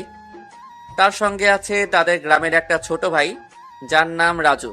রাজুর অনেক শখ, সে সাজুর সঙ্গে যে কোনো একটা মামলার সময় সঙ্গী হবে। যেহেতু এই মামলার মধ্যে রকি বা সজীব এখনো কেউ সঙ্গে নেই, তাই রাজুকে নিয়ে আজকে এসেছে। নিজের বাইক না নিয়ে সাজু ভাই এসেছে, কারণ বাইক আনলে সমস্যা হতে পারে। লিমনদের বাড়ি গিয়ে সে গোপনে আস্তে আস্তে বাগানের মধ্যে প্রবেশ করলো। চারিদিকে তখন ঈশার আজান দিচ্ছে। বেশ কিছুক্ষণ পর সাজু সেখান থেকে বের হবার জন্য উঠে দাঁড়ালো, কিন্তু এখানে আসার কোনো কারণ বুঝতে পারল না রাজু। হঠাৎ করে সেই অন্ধকার বাগানের মধ্যে কারো কথার শব্দ শুনতে পেল। কিছুক্ষণ মনোযোগ দিয়ে শোনার পরে হঠাৎ করে সে ফিস ফিস করে কথা বলতে থাকা স্থান থেকে একটা জোরে কাশি বের হলো। বাগানের মধ্যে চেয়ারম্যান সাহেবের কাশির শব্দ পেয়ে থমকে গেল সাজু ভাই। যদিও সে এখানে একটা আশঙ্কা নিয়ে এসেছে, কিন্তু চেয়ারম্যান যে নিজে উপস্থিত হবে সেটা বুঝতে পারে নাই। তবে নিজেকে কিছুটা ভাবনার মধ্যে নিয়ে গেল, কারণ সে চেয়ারম্যান সাহেবের সঙ্গে মাত্র একবারই দেখা করেছে। আর তখনই এই চেয়ারম্যানের কাশির শব্দ মগজে গেঁথে গেছে, কারণ সেদিন এই কাশিটা খুব বিরক্ত লাগছিল। একটু পরে চেয়ারম্যান সাহেব বাগান থেকে বের হয়ে গেল। সাজু ভাই ও রাজু দুজনেই আস্তে আস্তে বের হলো। এই মুহূর্তে মুখোমুখি হওয়া যাবে না, মনের সকল প্রশ্ন চেপে রেখে অনুসন্ধান করতে হবে গভীরভাবে। নিজেদের এলাকায় ফেরার পথে রাজু জিজ্ঞেস করলো, আমার এখানে কেন এসেছিলাম সাধু ভাই, আর ওই লোকটা এখানে কেন? যেহেতু একটা পুতুল নিয়ে সবকিছুর গন্ডগোল, তাই সেটা অবশ্যই কেউ না কেউ অনুসন্ধান করবে। তাছাড়া যিনি এখানে এসেছেন তিনি এলাকার চেয়ারম্যান, তবে আমার অনুমান মিথ্যাও হতে পারে। তাহলে কি চেয়ারম্যান জড়িত? জড়িত হতে পারে, কিন্তু মূল নয়, কারণ এমন করে পরিকল্পনা করার সাহস তিনি একা নিতে পারবে না। লিমনের সঙ্গে কি কোনোভাবে যোগাযোগ করার চেষ্টা করছেন ভাই? না, কিভাবে করব? আমি তো জানি না। আচ্ছা, ভেবে দেখি। রাতে ডিনার করে সাজু কিছুক্ষণ বিছানায় বসে বসে ভাবতে লাগলো। সবকিছু যেন জট পাকিয়ে আছে। চেইন সেলাইয়ের মতো একবার খুলতে পারলে এক টানে সবটা খুলে যাবে, কিন্তু যদি গিট্টু লেগে যায় তাহলে মেলা মেলা সময় লাগবে। 1. তহিদ কেন মিথ্যা বলেছে? 2. লিমনের বাবার সেই পুতুল এখন কোথায়? 3. মনিরুল লোকটাকে খুন করলো কেন? রাত প্রায় গভীর। বিছানায় শুয়ে অন্ধকার রুমের মধ্যে কান্না করছে লিমন।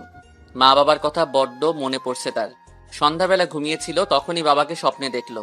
অনেক কিছু উপদেশ দিয়ে চলে গেল। ঘুম থেকে উঠে সেই সময় ধরে চোখের পানি পড়ছে। নিজে এখন অপরাধী হয়ে সবকিছুর জন্য দায়ী, অথচ সে কিছু জানেই না। দরজা খোলার ক্যাট করে শব্দ হলো। অন্ধকারে কেউ একজন দরজা খুলে প্রবেশ করলো। যিনি প্রবেশ করেছে তিনি হয়তো লুকিয়ে এসেছে, কারণ সে বাতি অন করে নাই। আস্তে করে বিছানার পাশে কিছুক্ষণ দাঁড়িয়ে রইল, তারপর একটা হাত এগিয়ে দিল লিমনের কপালে। মনে হচ্ছে সেই নাসরিন মেয়েটা এসেছে। লিমনের কপালে হাত দিয়ে কিছু বুঝতে চেষ্টা করলো, কিন্তু গালের কাছে হাত পড়তেই গাল ভেজা অনুভব করে মেয়েটা আস্তে করে বলল, আপনি কি জেগে আছেন? হ্যাঁ জেগে আছি, কিন্তু আপনি এত রাতে এখানে কেন? কি হয়েছে? দিনের বেলা স্বাধীনভাবে আসতে পারি নাই, তাই রাতের আধারে লুকিয়ে এসেছি। আপনারা খুব খারাপ। আপনাদের সঙ্গে কথাই বলতে ইচ্ছে করে না। আচ্ছা, একটা প্রশ্ন করব। করেন। আপনি কি সেই যার মা বাবাকে পুতুলের জন্য পরিকল্পনা করে হত্যা করা হয়েছে? আমার মা বাবা মারা গেছে, এটা সত্যি, কিন্তু কি কারণে মারা গেছে জানি না। আমি সেটা জানার জন্য চেষ্টা করব, কিন্তু আমি তো বন্দি এখানে। আমিও একসময় আপনার মতো একটা খুবই সাধারণ মেয়ে ছিলাম, কিন্তু এদের চক্রের সঙ্গে জড়িয়ে গিয়ে আজ কতটা খারাপ। আপনারা আমাকে মুক্তি দেবেন কবে? জানি না, আমি শুধু এখানে রান্না করি আর সবার জন্য চা নাস্তা তৈরি করি। আপনাকেও কি কিডন্যাপ করেছে? হ্যাঁ, আমি ওদের এখানে বছর খানিক ধরে বন্দি আছি। কতটা কষ্ট হচ্ছে জানেন? কতদিন পেরিয়ে গেল, কিন্তু খোলা রাস্তায় হাঁটতে পারি না। আমারও বারবার আত্মহত্যা করতে ইচ্ছে করে, খুব খারাপ লাগছে। এটা ভুলেও মুখে আনবেন না। সময় সবকিছুই সমাধান করে দিবে, শুধু ধৈর্য ধরতে হবে আর নিজেকে সৎ রাখতে হবে, তাহলে ঠিকই একদিন নতুন সূর্যের দেখা হবে। আপনার সঙ্গে কথা বলে ভালো লেগেছে, তবে আপনাদের বসের পরিচয় জানতে চাই। সেটা আমিও জানি না। এরা সব সময় বস বস করে, কিন্তু আজও তাকে চিনতে পারিনি। নাকি মিথ্যা বলছেন? আচ্ছা, যা সত্যি তাই বললাম। আচ্ছা, আপনি মনে হয় বিরক্ত হচ্ছেন, পরে আবার কথা হবে। ভোরবেলা নামাজ পড়ে বারান্দার চেয়ারে বসে সামনে মাঠের দিকে তাকিয়ে আছে সাজু ভাই। বেশ চিন্তিত, মোবাইল হাতে নিয়ে বসে আছে। একটু আগে সজীব আর রুহি দুজনের নাম্বারে কল দিয়েছে, কিন্তু কেউ রিসিভ করে নাই। দুজনেই গতকাল রাতে তাকে কল দিয়েছে।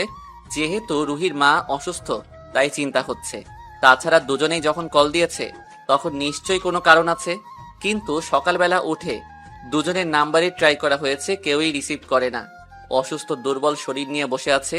দাদি এসে চা দিয়ে গেছে, সেই চা একটা চুমুক দিয়ে সে রেখে দিয়েছে। চিনি একটু বেশি হয়েছে, তাই খেতে ইচ্ছে করে না। আবার ডাক দিয়ে নতুন এক কাপ নিয়ে আসতেও বলছে না। মোবাইলে রুহির কল এসেছে। আসসালামু আলাইকুম সাজু ভাই। ওয়ালাইকুম আসসালাম। কেমন আছো রুহি? আর তোমার মা কেমন আছেন? মোটামুটি ভালো, হাসপাতালেই আছি। গতকাল রাতে তুমি কল করেছিলে, আর সজীবও কল দিয়েছে, কিন্তু আমার শরীর অসুস্থ, তাই মোবাইল সাইলেন্ট করে ঘুমিয়ে গিয়েছিলাম। আপনি কি বেশি অসুস্থ? কাল রাতে সজীবকে আপনার কথা জিজ্ঞেস করেছিলাম, তখন সজীব বলল আপনি অসুস্থ। আর সজীব আপনাকে কল দিয়ে আমাকে কল করেছে। যখন বললে আপনি রিসিভ করেননি, তখন আমার আরো চিন্তা হতে লাগলো। এদিকে আপনি গতকাল গল্প পোস্ট করেন নাই। তুমি কি হাসপাতালে বসেও গল্প পড়ো? তাহলে পোস্ট করার সঙ্গে সঙ্গে একটু সুযোগ করে পড়া শুরু করি, কিন্তু গতকাল পোস্ট করেন নাই, তাই মেলা মেলা মন খারাপ। নতুন মামলার মধ্যে এমনিতে একটু ব্যস্ততা, আর তাছাড়া অসুস্থ আছি। বুঝলাম। সেজন্য সজীবের সঙ্গে কথা শেষ করে আপনাকে কল দিয়েছিলাম, কিন্তু রিসিভ করতে পারেননি আপনি। ভাবছি গল্প লেখা বন্ধ রাখবো। কেন? কপি করে অনেকেই নিজের নামে পোস্ট করে, তখন আসল লেখক খুঁজে বের করা যায় না। সবাই তো জানে মোহাম্মদ সাইফুল ইসলাম ওরফে সাজু ভাই হচ্ছে আসল লেখক, তাহলে সেখানে আবার সমস্যা কি? সবাই জানে না, তবে অনেকেই তো জানে। আপনি তাদের কথা বাদ দিয়ে লেখা চালিয়ে যান সাজু ভাই, আর আমার মায়ের জন্য দোয়া করবেন প্লিজ। সব সময় দোয়া রইল। আর আমি ঢাকা থাকলে অবশ্যই দুবেলা করে দেখা করতাম। সজীব বলেছে সে নাকি আসবে। ওর নাকি ছুটি নেই। হ্যাঁ ভাই, তবে বলেছে যে বৃহস্পতিবার রাতে বাসে করে আসবে, সারাদিন হাসপাতালে থেকে আবার বিকেলে চলে যাবে। বাহ বাহ, রুহি সজীবের কি অসাধারণ প্রেম। আপনি না হলে কিন্তু আমাদের পরিচয় সম্ভব ছিল না সাজু ভাই। কপালে লেখা ছিল, তাই তোমাদের পরিচয় হয়ে গেছে। সেখানে আমি কেবলমাত্র ওসিলা। তবে দোয়া করি দুজনেই বিয়ে করে সারা জীবন একসঙ্গে যেন ভালোবাসা নিয়ে থাকতে পারো। সকল বিপদের দিনগুলো যেন ধৈর্যের সঙ্গে অতিক্রম করতে পারো, সেই কামনা রইল। অনেক ধন্যবাদ সাজু ভাই। আর দিতে হবে না। সকাল 9টার দিকে দারোগা সাহেব কল দিয়ে বলল, সাজু সাহেব, একটু আগে তৌহিদকে ছেড়ে দিতে হয়েছে। সে এখন জেলের বাইরে, তাই তার দিকে লক্ষ্য রাখবেন। তারপর সাজু ভাই পারভেজের নাম্বারে কল দিয়ে তৌহিদের নাম্বার নিল। তৌহিদকে যখন কল দিল তখন তৌহিদ বাসের মধ্যে বসে আছে। হ্যালো, কে? তৌহিদ, আমি সাজু ভাই বলছি। তুমি এখন কোন জায়গায় আছো? ভাই, আমি বাসের মধ্যে বসে আছি। কোথায় যাও? বাড়িতে নাকি? না ভাই, খুলনায় মেসেজ যাচ্ছি। আমার গ্রামের বাড়িতে অলরেডি সবাই জেনে গেছে আমি জেলে ছিলাম। এই মুহূর্তে গ্রামের বাড়িতে যেতে লজ্জা করছে, তাই মেসের মধ্যে যাব।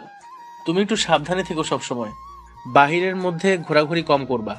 কেন সাজু ভাই? এমনিতেই বললাম। আর যদি কখনো মনে হয় যে তুমি বিপদে পড়তে যাচ্ছ, তাহলে সঙ্গে সঙ্গে আমাকে কল দিয়ে জানাবে। ঠিক আছে ভাই। রাখি তাহলে। আচ্ছা ঠিক আছে সাজু ভাই। আজকে আর কোথাও বের হতে ইচ্ছে করছে না। তাছাড়া যেহেতু লিমনদের গ্রামে গিয়ে তার জন্য অনুসন্ধান করা নিষিদ্ধ, তাই নতুন কোন উপায় সেই গ্রামের মধ্যে প্রবেশ করতে হবে। আসরের কিছুক্ষণ পর সাজু ভাই নিজেদের পুকুরের পাড়ে হাঁটছিল, এমন সময় তৌহিদ কল দিল। সাজু খানিকটা অবাক হয়ে রিসিভ করলো। সাজু ভাই, আমাকে ক্ষমা করুন প্লিজ। মানে কি? কি হয়েছে হঠাৎ? আমার মনে হচ্ছে ওরা আমাকে শেষ করবে। আমি পুরোপুরি নিশ্চিত। কারা খুন করবে? আমি তাদের চিনি না। আমার সঙ্গে শুধু দুজন মানুষের দেখা হয়েছে, তাও সেদিন রাতে। কিন্তু তাদের দলনেতা আমি চিনি না। কোন দিন রাতে? যেদিন মনিরুল ভাইয়ের খুন হয়েছে। মানে? ভালো, আমি আপনার সঙ্গে মিথ্যা কথা বলছি সেদিন জেলের মধ্যে। তাহলে সত্যি কি? সেদিন রাতে সজীব ঘুমিয়েছিল, জানালার পাশে আমি। দুপুরবেলা পুকুরে জাল ফেলে মাছ ধরা হয়েছে, আর সেই মাছ ছাড়ানো হয়েছে এখানে। তাই কাদা আর পানি এখনো খানিকটা জমেছিল। সেই কাদা আর পিছল পানিতে পা পিছলে পড়ে গেল সাজু ভাই। হাত থেকে মোবাইল ছিটকে পড়লো পুকুরের মধ্যে। সোজা হয়ে দাঁড়িয়ে আফসোস করতে লাগলো, এ বছরই বৈশাখ মাসে পুকুরের সকল পানি সেচে নতুন করে কাটানো হয়েছে। অনেক গভীরতা এখনো, তাই সেখানে মোবাইল কতটা গভীরে গেছে আর কোথায় গেছে। তৌহিদের কাছে গুরুত্বপূর্ণ কথা আর শোনা হলো না সাজু ভাইয়ের। দাদাকে বলে দুজন লোক এনে তাড়াতাড়ি করে পুকুরে নামানো হলো। তারা প্রায় ঘন্টাখানিক ধরে নাকানি চুবানি খেয়েও উদ্ধার করতে পারল না। মাগরিবের আজান দিচ্ছে চারিদিকে। হতাশ হয়ে সাজু ভাই বাড়ির মধ্যে প্রবেশ করলো। রাত 10:30। রুমের দরজা বন্ধ করে বিছানায় শুয়ে আছে তৌহিদ। ভয়ে আতঙ্কে তার মুখের অবস্থা একদম খারাপ। এমন সময় দরজা ধাক্কার শব্দ শুনে সে বলল, কে ওখানে? আমি লিমন। দরজা খোল তৌহিদ। তহিদ বিব্রত হয়ে গেল, কিন্তু বারবার দরজা ধাক্কায় সে দরজা খুলে দেখে সত্যি সত্যি সেখানে লিমন দাঁড়িয়ে আছে। কি রে তুই, ভালো আছো বন্ধু? তোকে আমরা কত খুঁজেছি তুই জানো? কেমন আছো তৌহিদ? ভালো না বন্ধু, খুব খারাপ। কেন তৌহিদ? বিশ্বাসঘাতকতা যারা করে তারা তো খারাপ থাকার কথা নয়। তৌহিদ দেখলো লিমন ততক্ষণে দরজা বন্ধ করে দিয়েছে। সে ভাবছে চিৎকার করবে, কিন্তু লিমন ততক্ষণে তাদের রুমে তার নিজের সাউন্ড বক্স অন করে ফুল ভলিউম বাড়িয়ে দিল। এত রাতে এখন মেসের অন্যরা কি মনে করবে তাতে লিমনের কিছু যায় আসে না। তুই কি বলছিস এইসব? দেখো তৌহিদ, পৃথিবীর ইতিহাসে মির্জাফর হচ্ছে বিশ্বাসঘাতক হিসেবে অধিক পরিচিত, কিন্তু সেই বিশ্বাসঘাতক মির্জাফরকে কিন্তু ইংরেজরা আবার হত্যা করেছে। তাদের উদ্দেশ্য সফল করার জন্য তারা তাকে ব্যবহার করেছে। কাজ শেষ করে কিন্তু তাকেও সরিয়ে দিয়েছে। তোকেও যারা ব্যবহার করেছে তারা আবার আমাকে এখন তোকে খুন করতে পাঠিয়েছে। তুই আমার অনেক ভালো বন্ধু, কিন্তু তবুও হাসতে হাসতে তোকে এখন খুন করব। রুমের মধ্যে চারিদিক কাঁপিয়ে বক্সে ডিজে গান হচ্ছে। তৌহিদ পিছনে সরতে গিয়ে খাটের সঙ্গে ধাক্কা খেয়ে বসে পড়ল। লিমনের হাতে এতক্ষণ যে লাঠির মতো ছিল সেটা কাভার খুলে সে একটা চকচকে ছুরি বের করলো। মুহূর্তের মধ্যে তৌহিদ বিছানা থেকে উঠে তাকে আঘাত করতে যাবে, তার আগে লিমন বাম হাত দিয়ে ধাক্কা দিয়ে ডান হাতের ছুরি পেটে চালান করে দিল। আহত তৌহিদ বিছানায় শুয়ে এখন কাতরাতে লাগলো, আর তার মুখ চেপে ধরে গলা কাটায় ব্যস্ত রইল লিমন। তৌহিদের লাশটা ভালো করে বিছানায় শুইয়ে দিয়ে একটা কাঁথা দিয়ে ভালো করে মুড়িয়ে দিল। দেখলে মনে হয় যেন কেউ ঘুমিয়ে আছে। তারপর নিজের রক্তমাখা গেঞ্জি খুলে আরেকটা গেঞ্জি পরে গান বন্ধ করলো। তৌহিদের মোবাইল বের করে সাজুর নাম্বারে কল দিল লিমন, কিন্তু নাম্বার তো বন্ধ, কারণ পুকুরে মোবাইল পড়ে গেছে তা তো কেউ জানে না। দরজা খুলে দেখে মেসের দুজন সদস্য দাঁড়িয়ে আছে, মাহিম ও তমাল। তমাল বলল, কি রে লিমন তুই? হ্যাঁ আসলাম মাত্র, কিন্তু তৌহিদের তো অনেক জ্বর এসেছে। তোরা থাক, আমি ডাক্তার নিয়ে আসি। সন্ধ্যাবেলা দেখেছি মন খারাপ করে বসে আছে, তখনই বুঝেছি শরীর অসুস্থ। তোরা একটু থাক, আমি ডাক্তারের কাছে গিয়ে দেখি কি করা যায়। আচ্ছা ঠিক আছে। লিমন চলে গেল। ওরা দুজন রুমে প্রবেশ করে দাঁড়িয়ে রইল। একটু পরে খাটের পাশে রক্তমাখা গেঞ্জি ও ছুরি দেখে দুজনেই আটকে উঠেছে। মাহিম ভয়ে ভয়ে তৌহিদের শরীর থেকে কাঁথা সরিয়ে দুজনেই চিৎকার করে ওঠে। গলা ও পেটে ছুরিকাঘাত করে নির্মমভাবে হত্যা করা তৌহিদের লাশটা পড়ে আছে। মাহিম দ্রুত রুম থেকে বের হয়ে রাস্তায় এসে দেখে সমস্ত রাস্তা ফাঁকা, কোথাও কেউ নেই। তৌহিদকে খুন করে লিমন পালিয়ে গেছে এটা ছড়িয়ে গেছে মুহূর্তেই। থানায় খবর দেওয়া হয়েছে। মেসের মধ্যে সকল সদস্য জড়সড় হয়ে দাঁড়িয়ে আছে। সকলের মনে একটা আতঙ্ক, কিন্তু খুনটা যে লিমন করেছে সেটা নিয়ে অনেকের মনে যেন সন্দেহ সৃষ্টি হচ্ছে। যেহেতু লিমন নিখোঁজ, তাছাড়া তাকে আসতে বা যেতে কেউ দেখেনি, তাহলে কিভাবে লিমন এসে খুন করেছে? তাছাড়া তমালের সঙ্গে মাগরিবের পরে তৌহিদের খানিকটা ঝগড়া হয়েছে। তৌহিদ কিছু টাকা পাবে তমালের কাছে, সেই টাকার জন্য একটু কথা কাটাকাটি। তমাল এমনিতেই একটু উশৃঙ্খল টাইপের ছেলে, গাঁজা টাজা খায়, আবার স্থানীয় কিছু বাজে ছেলেদের সঙ্গে আড্ডা দেয়। পুলিশ আসার পরে যখন জিজ্ঞাসাবাদ করা হয় তখন সবাই তমালের কথাটা বলে, কিন্তু পরক্ষণে যখন রক্তমাখা গেঞ্জিটা মাহিম পুলিশের সামনে দেখিয়ে দেয় তখন মোটামুটি চুপ করে সবাই। পুলিশ তমালকে বলল, তোমরা কি নিশ্চিত যে ওই ছেলেটা লিমনই ছিল? হ্যাঁ স্যার, রুমের মধ্যে গান বাজছিল, আমরা সামান্য কৌতূহল নিয়ে দাঁড়িয়েছিলাম। তার একটু পরেই দরজা খুলে লিমন বের হলো। আমাদের থেকে স্বাভাবিকভাবেই বলল যে তহিদ অসুস্থ, তাই সে ডাক্তারের কাছে যাচ্ছে। কিন্তু আমরা রুমে ঢুকে যখন দেখি তহিদের লাশটা পড়ে আছে, তখন রাস্তায় নেমে কোথাও দেখিনি। লিমন রক্তমাখা গেঞ্জি রেখে কেন গেল? পরনে কি কিছু ছিল? স্যার, লিমনও তো এই রুমে থাকতো, আর রুমে তার অনেক কাপড় চোপড় আছে। রক্তমাখা গেঞ্জি পরিবর্তন করে ফ্রেশ একটা পড়ে গেছে হয়তো, যেন কিছু বুঝতে না পারি। লিমনের সঙ্গে তহিদের সম্পর্ক কেমন ছিল? মানে বন্ধুত্ব সৃষ্টি হয়েছে নাকি মন কষাকষি? স্যার, খুব ভালো বন্ধু ছিল ওরা। যেদিন রাতে লিমনের মা বাবা খুন হয়েছে সেদিন সেই গভীর রাতে তহিদ সঙ্গে গেছে। লিমনের বাবা মা কিভাবে মারা গেছে? শুনেছি খুন করা হয়েছে, কিন্তু কারা জড়িত বা কিসের জন্য তা জানি না। ঠিক আছে, আমরা লাশ নিয়ে যাচ্ছি। যে কোনো সময় যে কোনো মুহূর্তে আসতে পারে। ম্যাচের কোনো সদস্য খুলনা থেকে বের হবে না। পরবর্তী নির্দেশ দেওয়া পর্যন্ত ম্যাচে থাকবে। সাজু ভাই তাদের স্থানীয় বাজারে গিয়ে সিম কার্ড রিপ্লেস করে এনেছে। জরুরি প্রয়োজনে নাম্বার চালু রাখা একান্ত জরুরি। রাজু তাকে বলেছে যে সকল সিম নাকি রিপ্লেস করা যায় তাদের বাজারে, তাই রিপ্লেস করে এনেছে। বাড়িতে ফিরে দাদার মোবাইলে নিজের সিম লাগিয়ে নিল। তার দাদার কাছেও অ্যান্ড্রয়েড ফোন, কারণ সাজুর সঙ্গে সবসময় ভিডিও কলে কথা হতো। সিম চালু করে সে অপেক্ষা করতে লাগলো যদি তহিদ আবারও কল দেয়।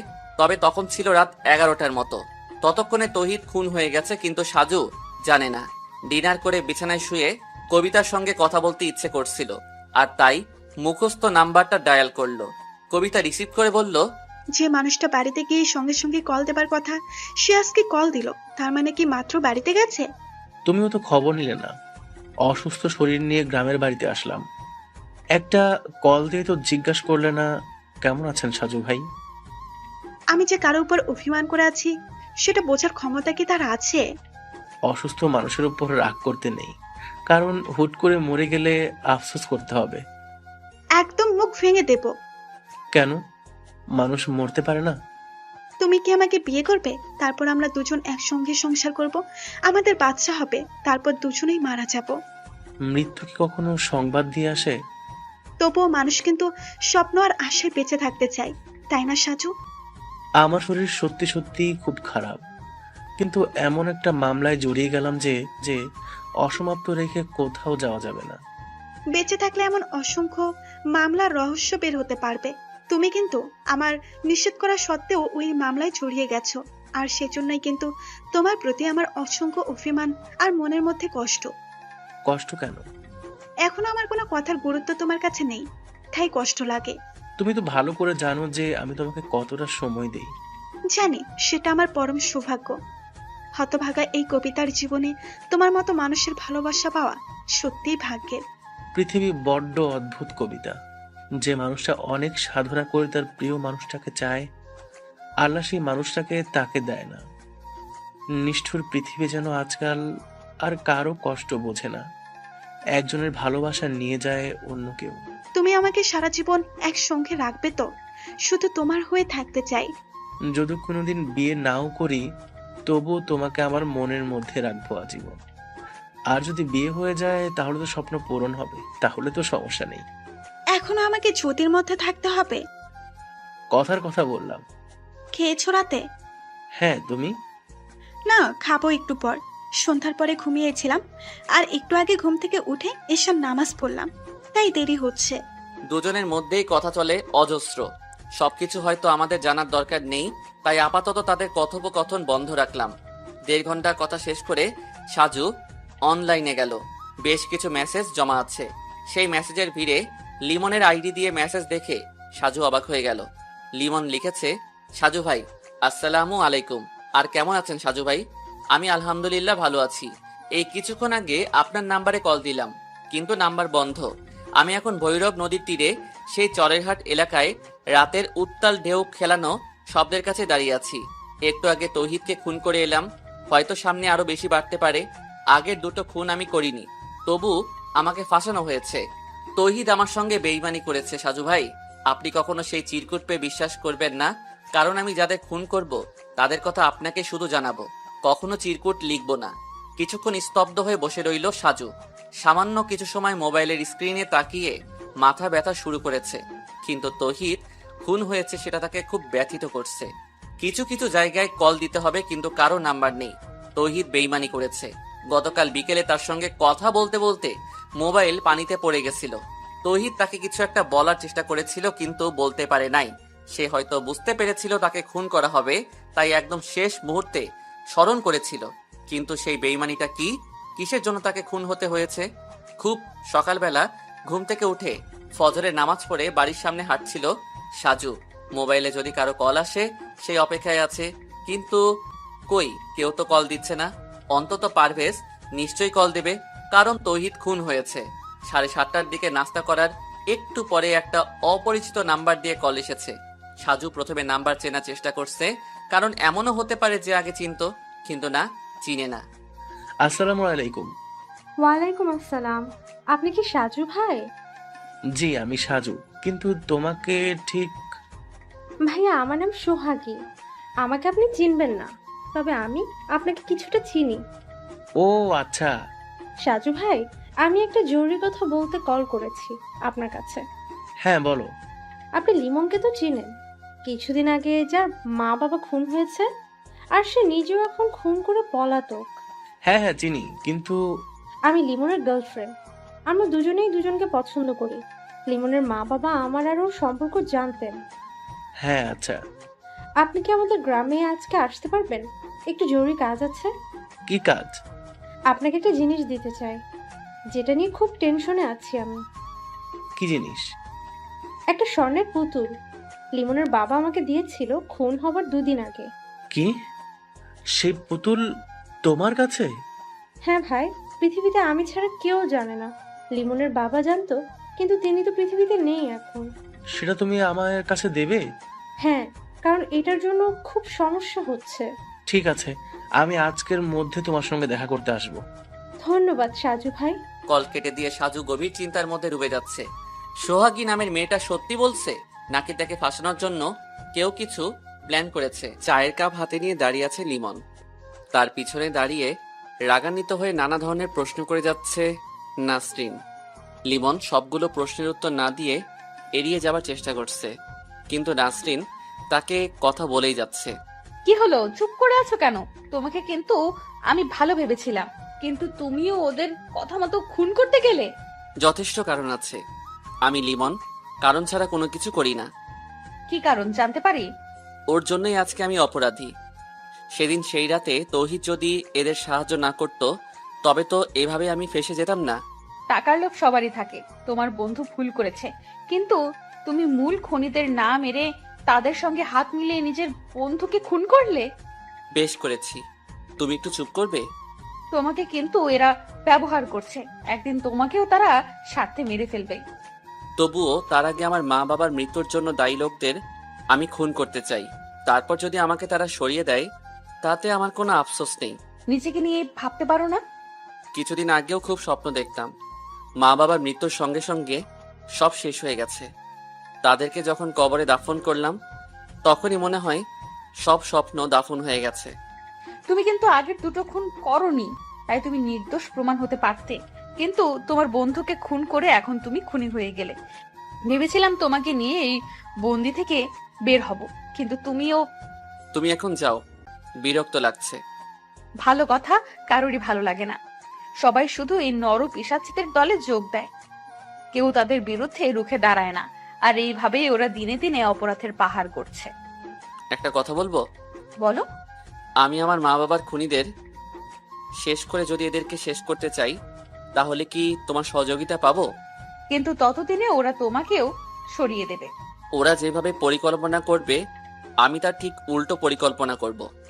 আচ্ছা তুমি বলো তো, এদের বসের সঙ্গে এরা কিভাবে যোগাযোগ করে সব সময়? নিজাম ভাইয়ের সঙ্গে বসের সরাসরি যোগাযোগ, আর বাকি সবাই শুধু কলে কথা বলে আর লিখিত নোটিশ পায়।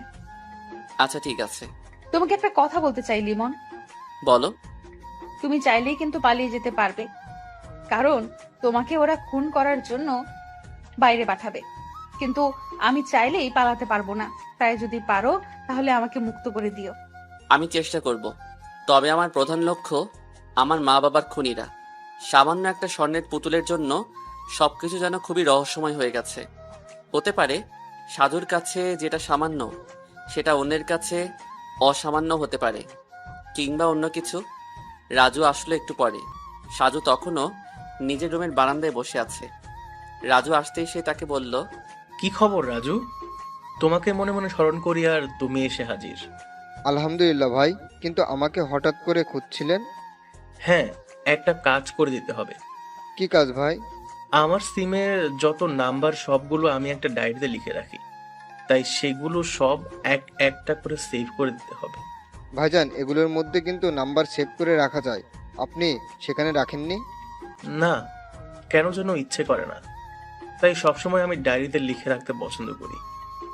এখন তুমি সেগুলো একটু সময় নিয়ে সেভ করে দিও। ঠিক আছে ভাই।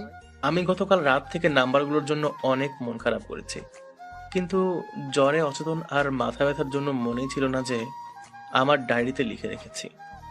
ভাই, আমি তো জানতাম যে আপনি অনেক কিছু ভুলে যান, তাই যে কোনো মামলার বিষয় নিয়ে আপনি সব কিছু লিখে রাখেন। হ্যাঁ, এই মামলার মধ্যেও তাই করছি। আচ্ছা রাজু, আর একটা প্রশ্ন করব তোমাকে। হ্যাঁ ভাই, নিশ্চয়ই। তাতে অনুমতি লাগে নাকি? তুমি তো মোটামুটি এখন রাজনীতির সঙ্গে মনে হয় জড়িয়ে গেছো, কিন্তু আগে তো এমন ছিল না, তাই না? আমি যেবার খুলনা থেকে পাশ করে বের হলাম সেবার তুমি ভর্তি হলে। হ্যাঁ ভাই। গ্রামের মধ্যে রুবিনা নামের একটা মেয়ের সঙ্গে তোমার রিলেশন ছিল, তাই না? জি, কিন্তু তার সঙ্গে আর যোগাযোগ নেই। সে আমাকে ভুলে গেছে। অনেক ভেবেছিলাম, কিন্তু কোনো মূল্য পেলাম না। পাগলের মতো তার জন্য ভালোবাসা রেখেছিলাম। আজকে সন্ধ্যাবেলা চা খেতে খেতে তোমার আর রুবিনার প্রেমের কাহিনী শুনবো, যদি তুমি বলতে চাও। সত্যি বলছেন? আচ্ছা ভাই, আপনি কি আমার বাস্তবতাটা আপনার লেখার মাধ্যমে তুলে ধরবেন? আগে শুনি, তারপর দেখি। ঠিক আছে ভাই। পিরোজপুরের পুরাতন বাস স্ট্যান্ড থেকে রিক্সা নিয়ে বলেশ্বর সেতুর দিকে এগিয়ে যাচ্ছে সাজু ভাই। রাজুকে সঙ্গে আনা হয়নি, কেন যেন মনে হয়েছে তাকে আনার দরকার নেই, কারণ পুতুলটা যে সাজুর কাছে থাকবে সেটা যেন সোহাগী নামে সেই মেয়ে, আর সে জানে যদি তৃতীয় কানে পৌঁছে যায় তাহলে সমস্যা হতে পারে। তাই একাই এসেছে সাজু ভাই। নিজের বাইকটা বাস স্ট্যান্ডে রেখে এসেছে, কারণ কেউ যদি ফলো করে তবে যেন কিছু বাহানা করা যায়। ব্রিজের ঠিক মাঝখানে কালো বোরকা পরে মুখ আটকে ছাতা মেলে দাঁড়িয়ে আছে সোহাগী। তাকে শনাক্ত করতে খুব বেশি অসুবিধা হয়নি সাজুর। সামনে দাঁড়িয়ে বলল, কেমন আছো তুমি? জি আলহামদুলিল্লাহ। দুঃখিত, তোমাকে খানিকটা অপেক্ষা করতে হয়েছে। আসলে আসরের নামাজ জামাতে আদায় করে আসলাম বাস স্ট্যান্ডে। কোনো সমস্যা নেই, আমি বেশিক্ষণ দাঁড়িয়ে আর অপেক্ষা করতে চাই না। আপনাকে ওই পুতুলটা দিয়ে আমি চলে যাব, বাকি সব কথা মোবাইলে বলবো। পুতুল গ্রহণ করার আগে আমি তোমার কাছে কিছু প্রশ্ন করব, না হলে আমি পুতুল গ্রহণ করা থেকে বিরত থাকব। কারণটা খুবই স্বাভাবিক। আচ্ছা বলেন। লিমনের বাবা পুতুলটা দেবার সময় তোমাকে কি বলেছিল? নিশ্চয়ই কিছু না কিছু বলে গিয়েছিল, এমনি এমনি সে দিয়ে আসেনি। আমি এগুলো বিস্তারিত মোবাইলে বলবো। সে অনেক কথা সাজু ভাই, প্লিজ কিছু মনে করবেন না দয়া করে।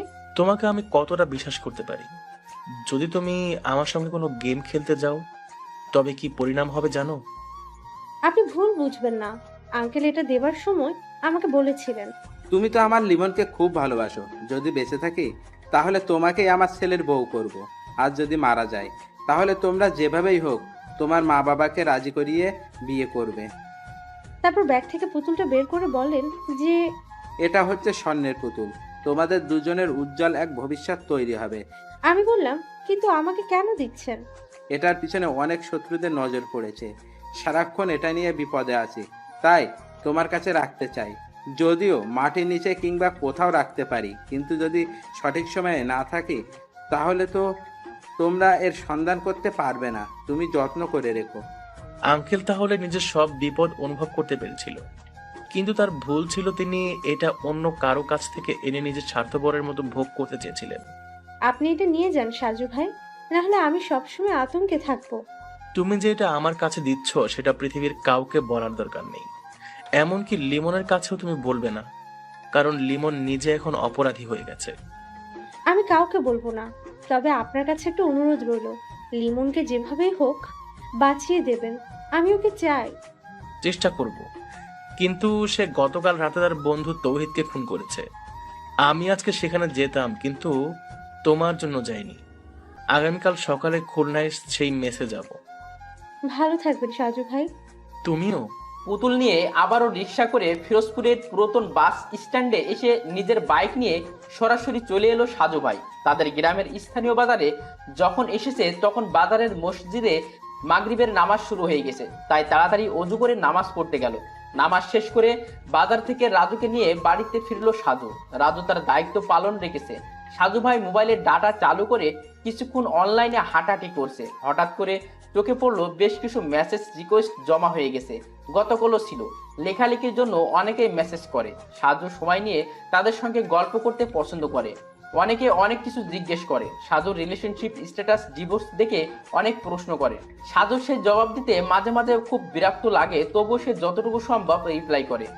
এক এক করে মেসেজ রিকোয়েস্ট চেক করে হঠাৎ সাদিকুল ইসলাম তৌহিদ আইডি থেকে থমকে গেল। অনেক মেসেজ দিয়েছে, তাও 26 ঘন্টা আগে, তার মানে গতকাল সন্ধ্যাবেলা। সাজু ভাই হঠাৎ করে লাইন কেটে গেল আর আপনার নাম্বার বন্ধ আপনার কাছে, তাই মেসেজ করতে বাধ্য হলাম। আশা করি আপনার দৃষ্টিতে পড়বে। আমি ভুল করেছি সাজু ভাই। সেদিন রাতে লিমন মন্ডুল ভাইয়ের বাসায় মাটি খুঁড়ে বের হয়নি, আমি মাটি খুঁড়ে বের হয়েছিলাম। তবে তার আগেই লিমনকে অজ্ঞান করেছিলাম, আর সবকিছুর ব্যবস্থা করেছিল বাইরে থেকে অজ্ঞাত 3টা মানুষ। আমি তাদের চিনি না, কিন্তু আমার ছাত্র জীবনে 5 লাখ টাকার মালিক হবার লোভ সংবরণ করতে পারিনি, যার জন্য এখন জীবন নিয়ে ঝুঁকিতেছি।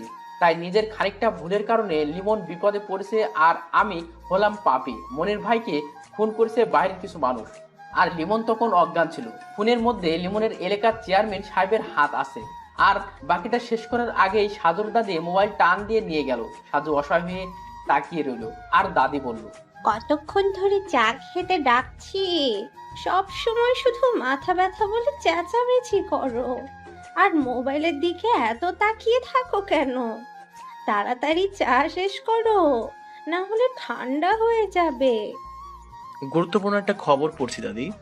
আগে চা, তারপর গুরুত্বপূর্ণ সব কিছু। বাধ্য হয়ে সাজু ভাই সামনে রাখা প্লেট থেকে 2টো বিস্কুট তুলে নিল। রাজুর দিকে তাকিয়ে বলল, শুরু করো রাজু। এদিকে মাগরিবের একটু পরে নিজের বিছানায় শুয়েছিল লিমন, আর তখনই নিজামুদ্দিন রুমের মধ্যে প্রবেশ করলো। লিমন আস্তে করে বিছানায় উঠে বসলো। নিজামুদ্দিন বলল, আজকে রাতে তোমার এলাকার চেয়ারম্যানকে চিরনিদ্রায় শায়িত করতে হবে। তিনিও তোমার মা বাবার সঙ্গে জড়িত। তোমাকে চেয়ারম্যান বাড়ি পর্যন্ত পৌঁছে দেওয়া হবে। তারপর তুমি কিভাবে খুন করে ফিরে আসবে সেটা তোমার দায়িত্ব। আর যদি উল্টোপাল্টা কিছু করো তাহলে কিন্তু তোমার জন্য জেলের দরজা খোলা। লিমন শুধু বলল, চেয়ারম্যানকেও খুন করতে হবে? হ্যাঁ, চেয়ারম্যানকে খুন করতে হবে, না হলে তো তোমার মা বাবার মৃত্যুর জন্য দায়ী অপরাধীদের শাস্তি সম্পন্ন হবে না। তুমি তো নিজের হাতে খুনের সঙ্গে জড়িত সবাইকে খুন করতে চাও, আর সেই ব্যবস্থা আমরা তোমাকে করে দিচ্ছি। কিন্তু এত কিছু করে আপনাদের লাভ কি? আমি আপনাদের কেউ না, কিন্তু তবুও আপনারা আমার সহযোগিতা করছেন কেন? পৃথিবীতে স্বার্থ ছাড়া কেউ কিছু করে না। বাচ্চা যদি কান্না না করে তবে কিন্তু মা কখনো দুধ পান করায় না। হ্যাঁ, আমাদের কিছু স্বার্থ আছে। কিসের স্বার্থ আমি কি জানতে পারি? তোমার বাবার কাছে একটা স্বর্ণের পুতুল ছিল, সেটা এখন কোথায় আছে সেই তথ্য তোমাকে খুঁজে বের করতে হবে। তবে সেটা এখন নয়, তুমি আগে তোমার মা বাবার মৃত্যুর জন্য দায়ী সকল অপরাধী খুন করবা, তারপর। একের পর এক হত্যা করাচ্ছেন আপনারা। তবে আমি নিশ্চিত এদের সঙ্গে আপনাদের ব্যক্তিগত কিছু ঝামেলা হয়েছে। তুমি কিন্তু বেশি কথা বলো। ভুলে যেও না, যদি তোমাকে পুলিশে ধরিয়ে দেই তাহলে কিন্তু তোমার ফাঁসি হবে। তাই বেশি কৌতূহল না করে চুপচাপ যা বলা হয়েছে তাই করো। আমাদের কাজ শেষ হলে আমরা তোমাকে দেশ ছাড়তে সাহায্য করব। বিশ্বাস হয় না? কেন? আমি পুরোপুরি নিশ্চিত যে আপনারা সব কাজ শেষ হলে আমাকেও শেষ করবেন। আপনি বা আপনার বস খুব ভালো খেলোয়াড়। নিজেদের স্বার্থের জন্য যখন যাকে দরকার তাকে ব্যবহার করেন, কিন্তু পরে ঠিকই তাদের সরিয়ে দেন এই পৃথিবী থেকে অনেক দূরে। কি বলতে চাও তুমি? কিছু না। তৌহিদকে খুন করে আমার অনেক খারাপ লেগেছে। ও ছিল আমার সবচেয়ে ভালো একটা বন্ধু। কিন্তু সে তোমার সঙ্গে বেইমানি করছে। কিন্তু তার কোনো প্রমাণ নেই। আপনার কথার উপর ভিত্তি করে তাকে হত্যা করেছি। এখন চেয়ারম্যানকেও ঠিক সেইভাবে হত্যা করা হবে, এবং তার আগে তার মুখ দিয়ে পুতুলের বিষয় কিছু জানে নাকি সেটা জিজ্ঞেস করবে। আচ্ছা ঠিক আছে, আমি জানি আমার খুবই করুণ পরিণতি হবে সামনে। যদি আপনাদের কথা মেনে চলি তাহলে দিন দিন খুনের পরিমাণ বৃদ্ধি পাবে। আর যদি কথা না শুনি তাহলে তো আমি হব আইনের চোখে অপরাধী। তাই যতদিন বাঁচি ততদিনও খুনিদের শেষ করতে চাই। তারপর যা হবার হোক। তৈরি থেকো। নিজামুদ্দিন রুম থেকে বের হয়ে গেল। এতক্ষণ দরজার আড়ালে দাঁড়িয়ে সবকিছু শুনছিল সেই নাসরিন। লিমনের কথাগুলো শুনে তার চোখ দিয়ে পানি বেয়ে পড়ছে। নিজাম চলে যাওয়ার পরে সে রুমের মধ্যে ঢুকে লিমনের দিকে তাকিয়ে রইল কিছুক্ষণ। কিছু বলবে? অনেক কিছু বলতে চাই। আমি বললেই কি তুমি আমার কথা শুনবে? বলে তো দেখতে পারো, তাই না? তুমি ওদের কথা মতো খুন না করে এখান থেকে পালিয়ে যাও, প্লিজ প্লিজ। কেন? তুমি খুব ভালো একটা ছেলে, পড়াশোনা করে অনেক ভালো ভবিষ্যৎ তোমার সামনে, কিন্তু এই ভাগ্যের উত্থান পতনের জন্য আজ তুমি কতটা খারাপ হয়ে গেলে। তাই তোমার কাছে অনুরোধ রইল, তুমি যখন বের হবে তখন যশোর থেকে বর্ডার পার হয়ে ইন্ডিয়া চলে যাও। কিন্তু তাহলে তো আমার মা বাবার মৃত্যুর জন্য দায়ী লোকদের চিনতে পারবো না। সবাই তখন দিব্যি সুন্দর জীবনযাপন করবে। কিন্তু যেখানে আমার মা বাবা মারা গেছে সেখানে আমাকেই পালিয়ে যেতে হবে। নিজের জীবন বিপদে না ফেলে সেটাই করতে হবে লিমন। জানি না তোমার দিকে তাকালে কেন যেন খুব কষ্ট লাগে। আচ্ছা চলো না, তুমি আর আমি পরিকল্পনা করে পালিয়ে যাই। দেশ ছেড়ে ভারতে গিয়ে কোনো একটা প্রদেশে জীবন পার করে দেব। সেটা সম্ভব না। কেন? আমি একজনকে ভালোবাসি। ও আচ্ছা, কে সে? আমাদের গ্রামের মেয়ে, নাম সোহাগী। আমার জন্য সে সারা জীবন অপেক্ষা করবে। যদি মারা যায় সেটা ভিন্ন কথা। একটা কথা বলবো, কিছু মনে করবে না তো? বলো। তুমি এখন তোমার এলাকার মানুষের চোখে একটা খারাপ ছেলে, তাই সব কিছু জেনে এখনো কি সেই মেয়ের বাবা তোমার সঙ্গে তার মেয়ের বিয়ে দেবে? সেটা তাদের ইচ্ছে, কিন্তু আমি তাকে ছাড়া কিছু ভাবিনি কখনো। তাছাড়া তোমার সঙ্গে আমার কোনো তেমন পরিচয় নেই। ঠিক আছে। চা নাস্তা শেষ করে সাজু ভাই তৌহিদের বাকিটা মেসেজ পড়ল। আর চেয়ারম্যান সাহেব পরবর্তী টার্গেট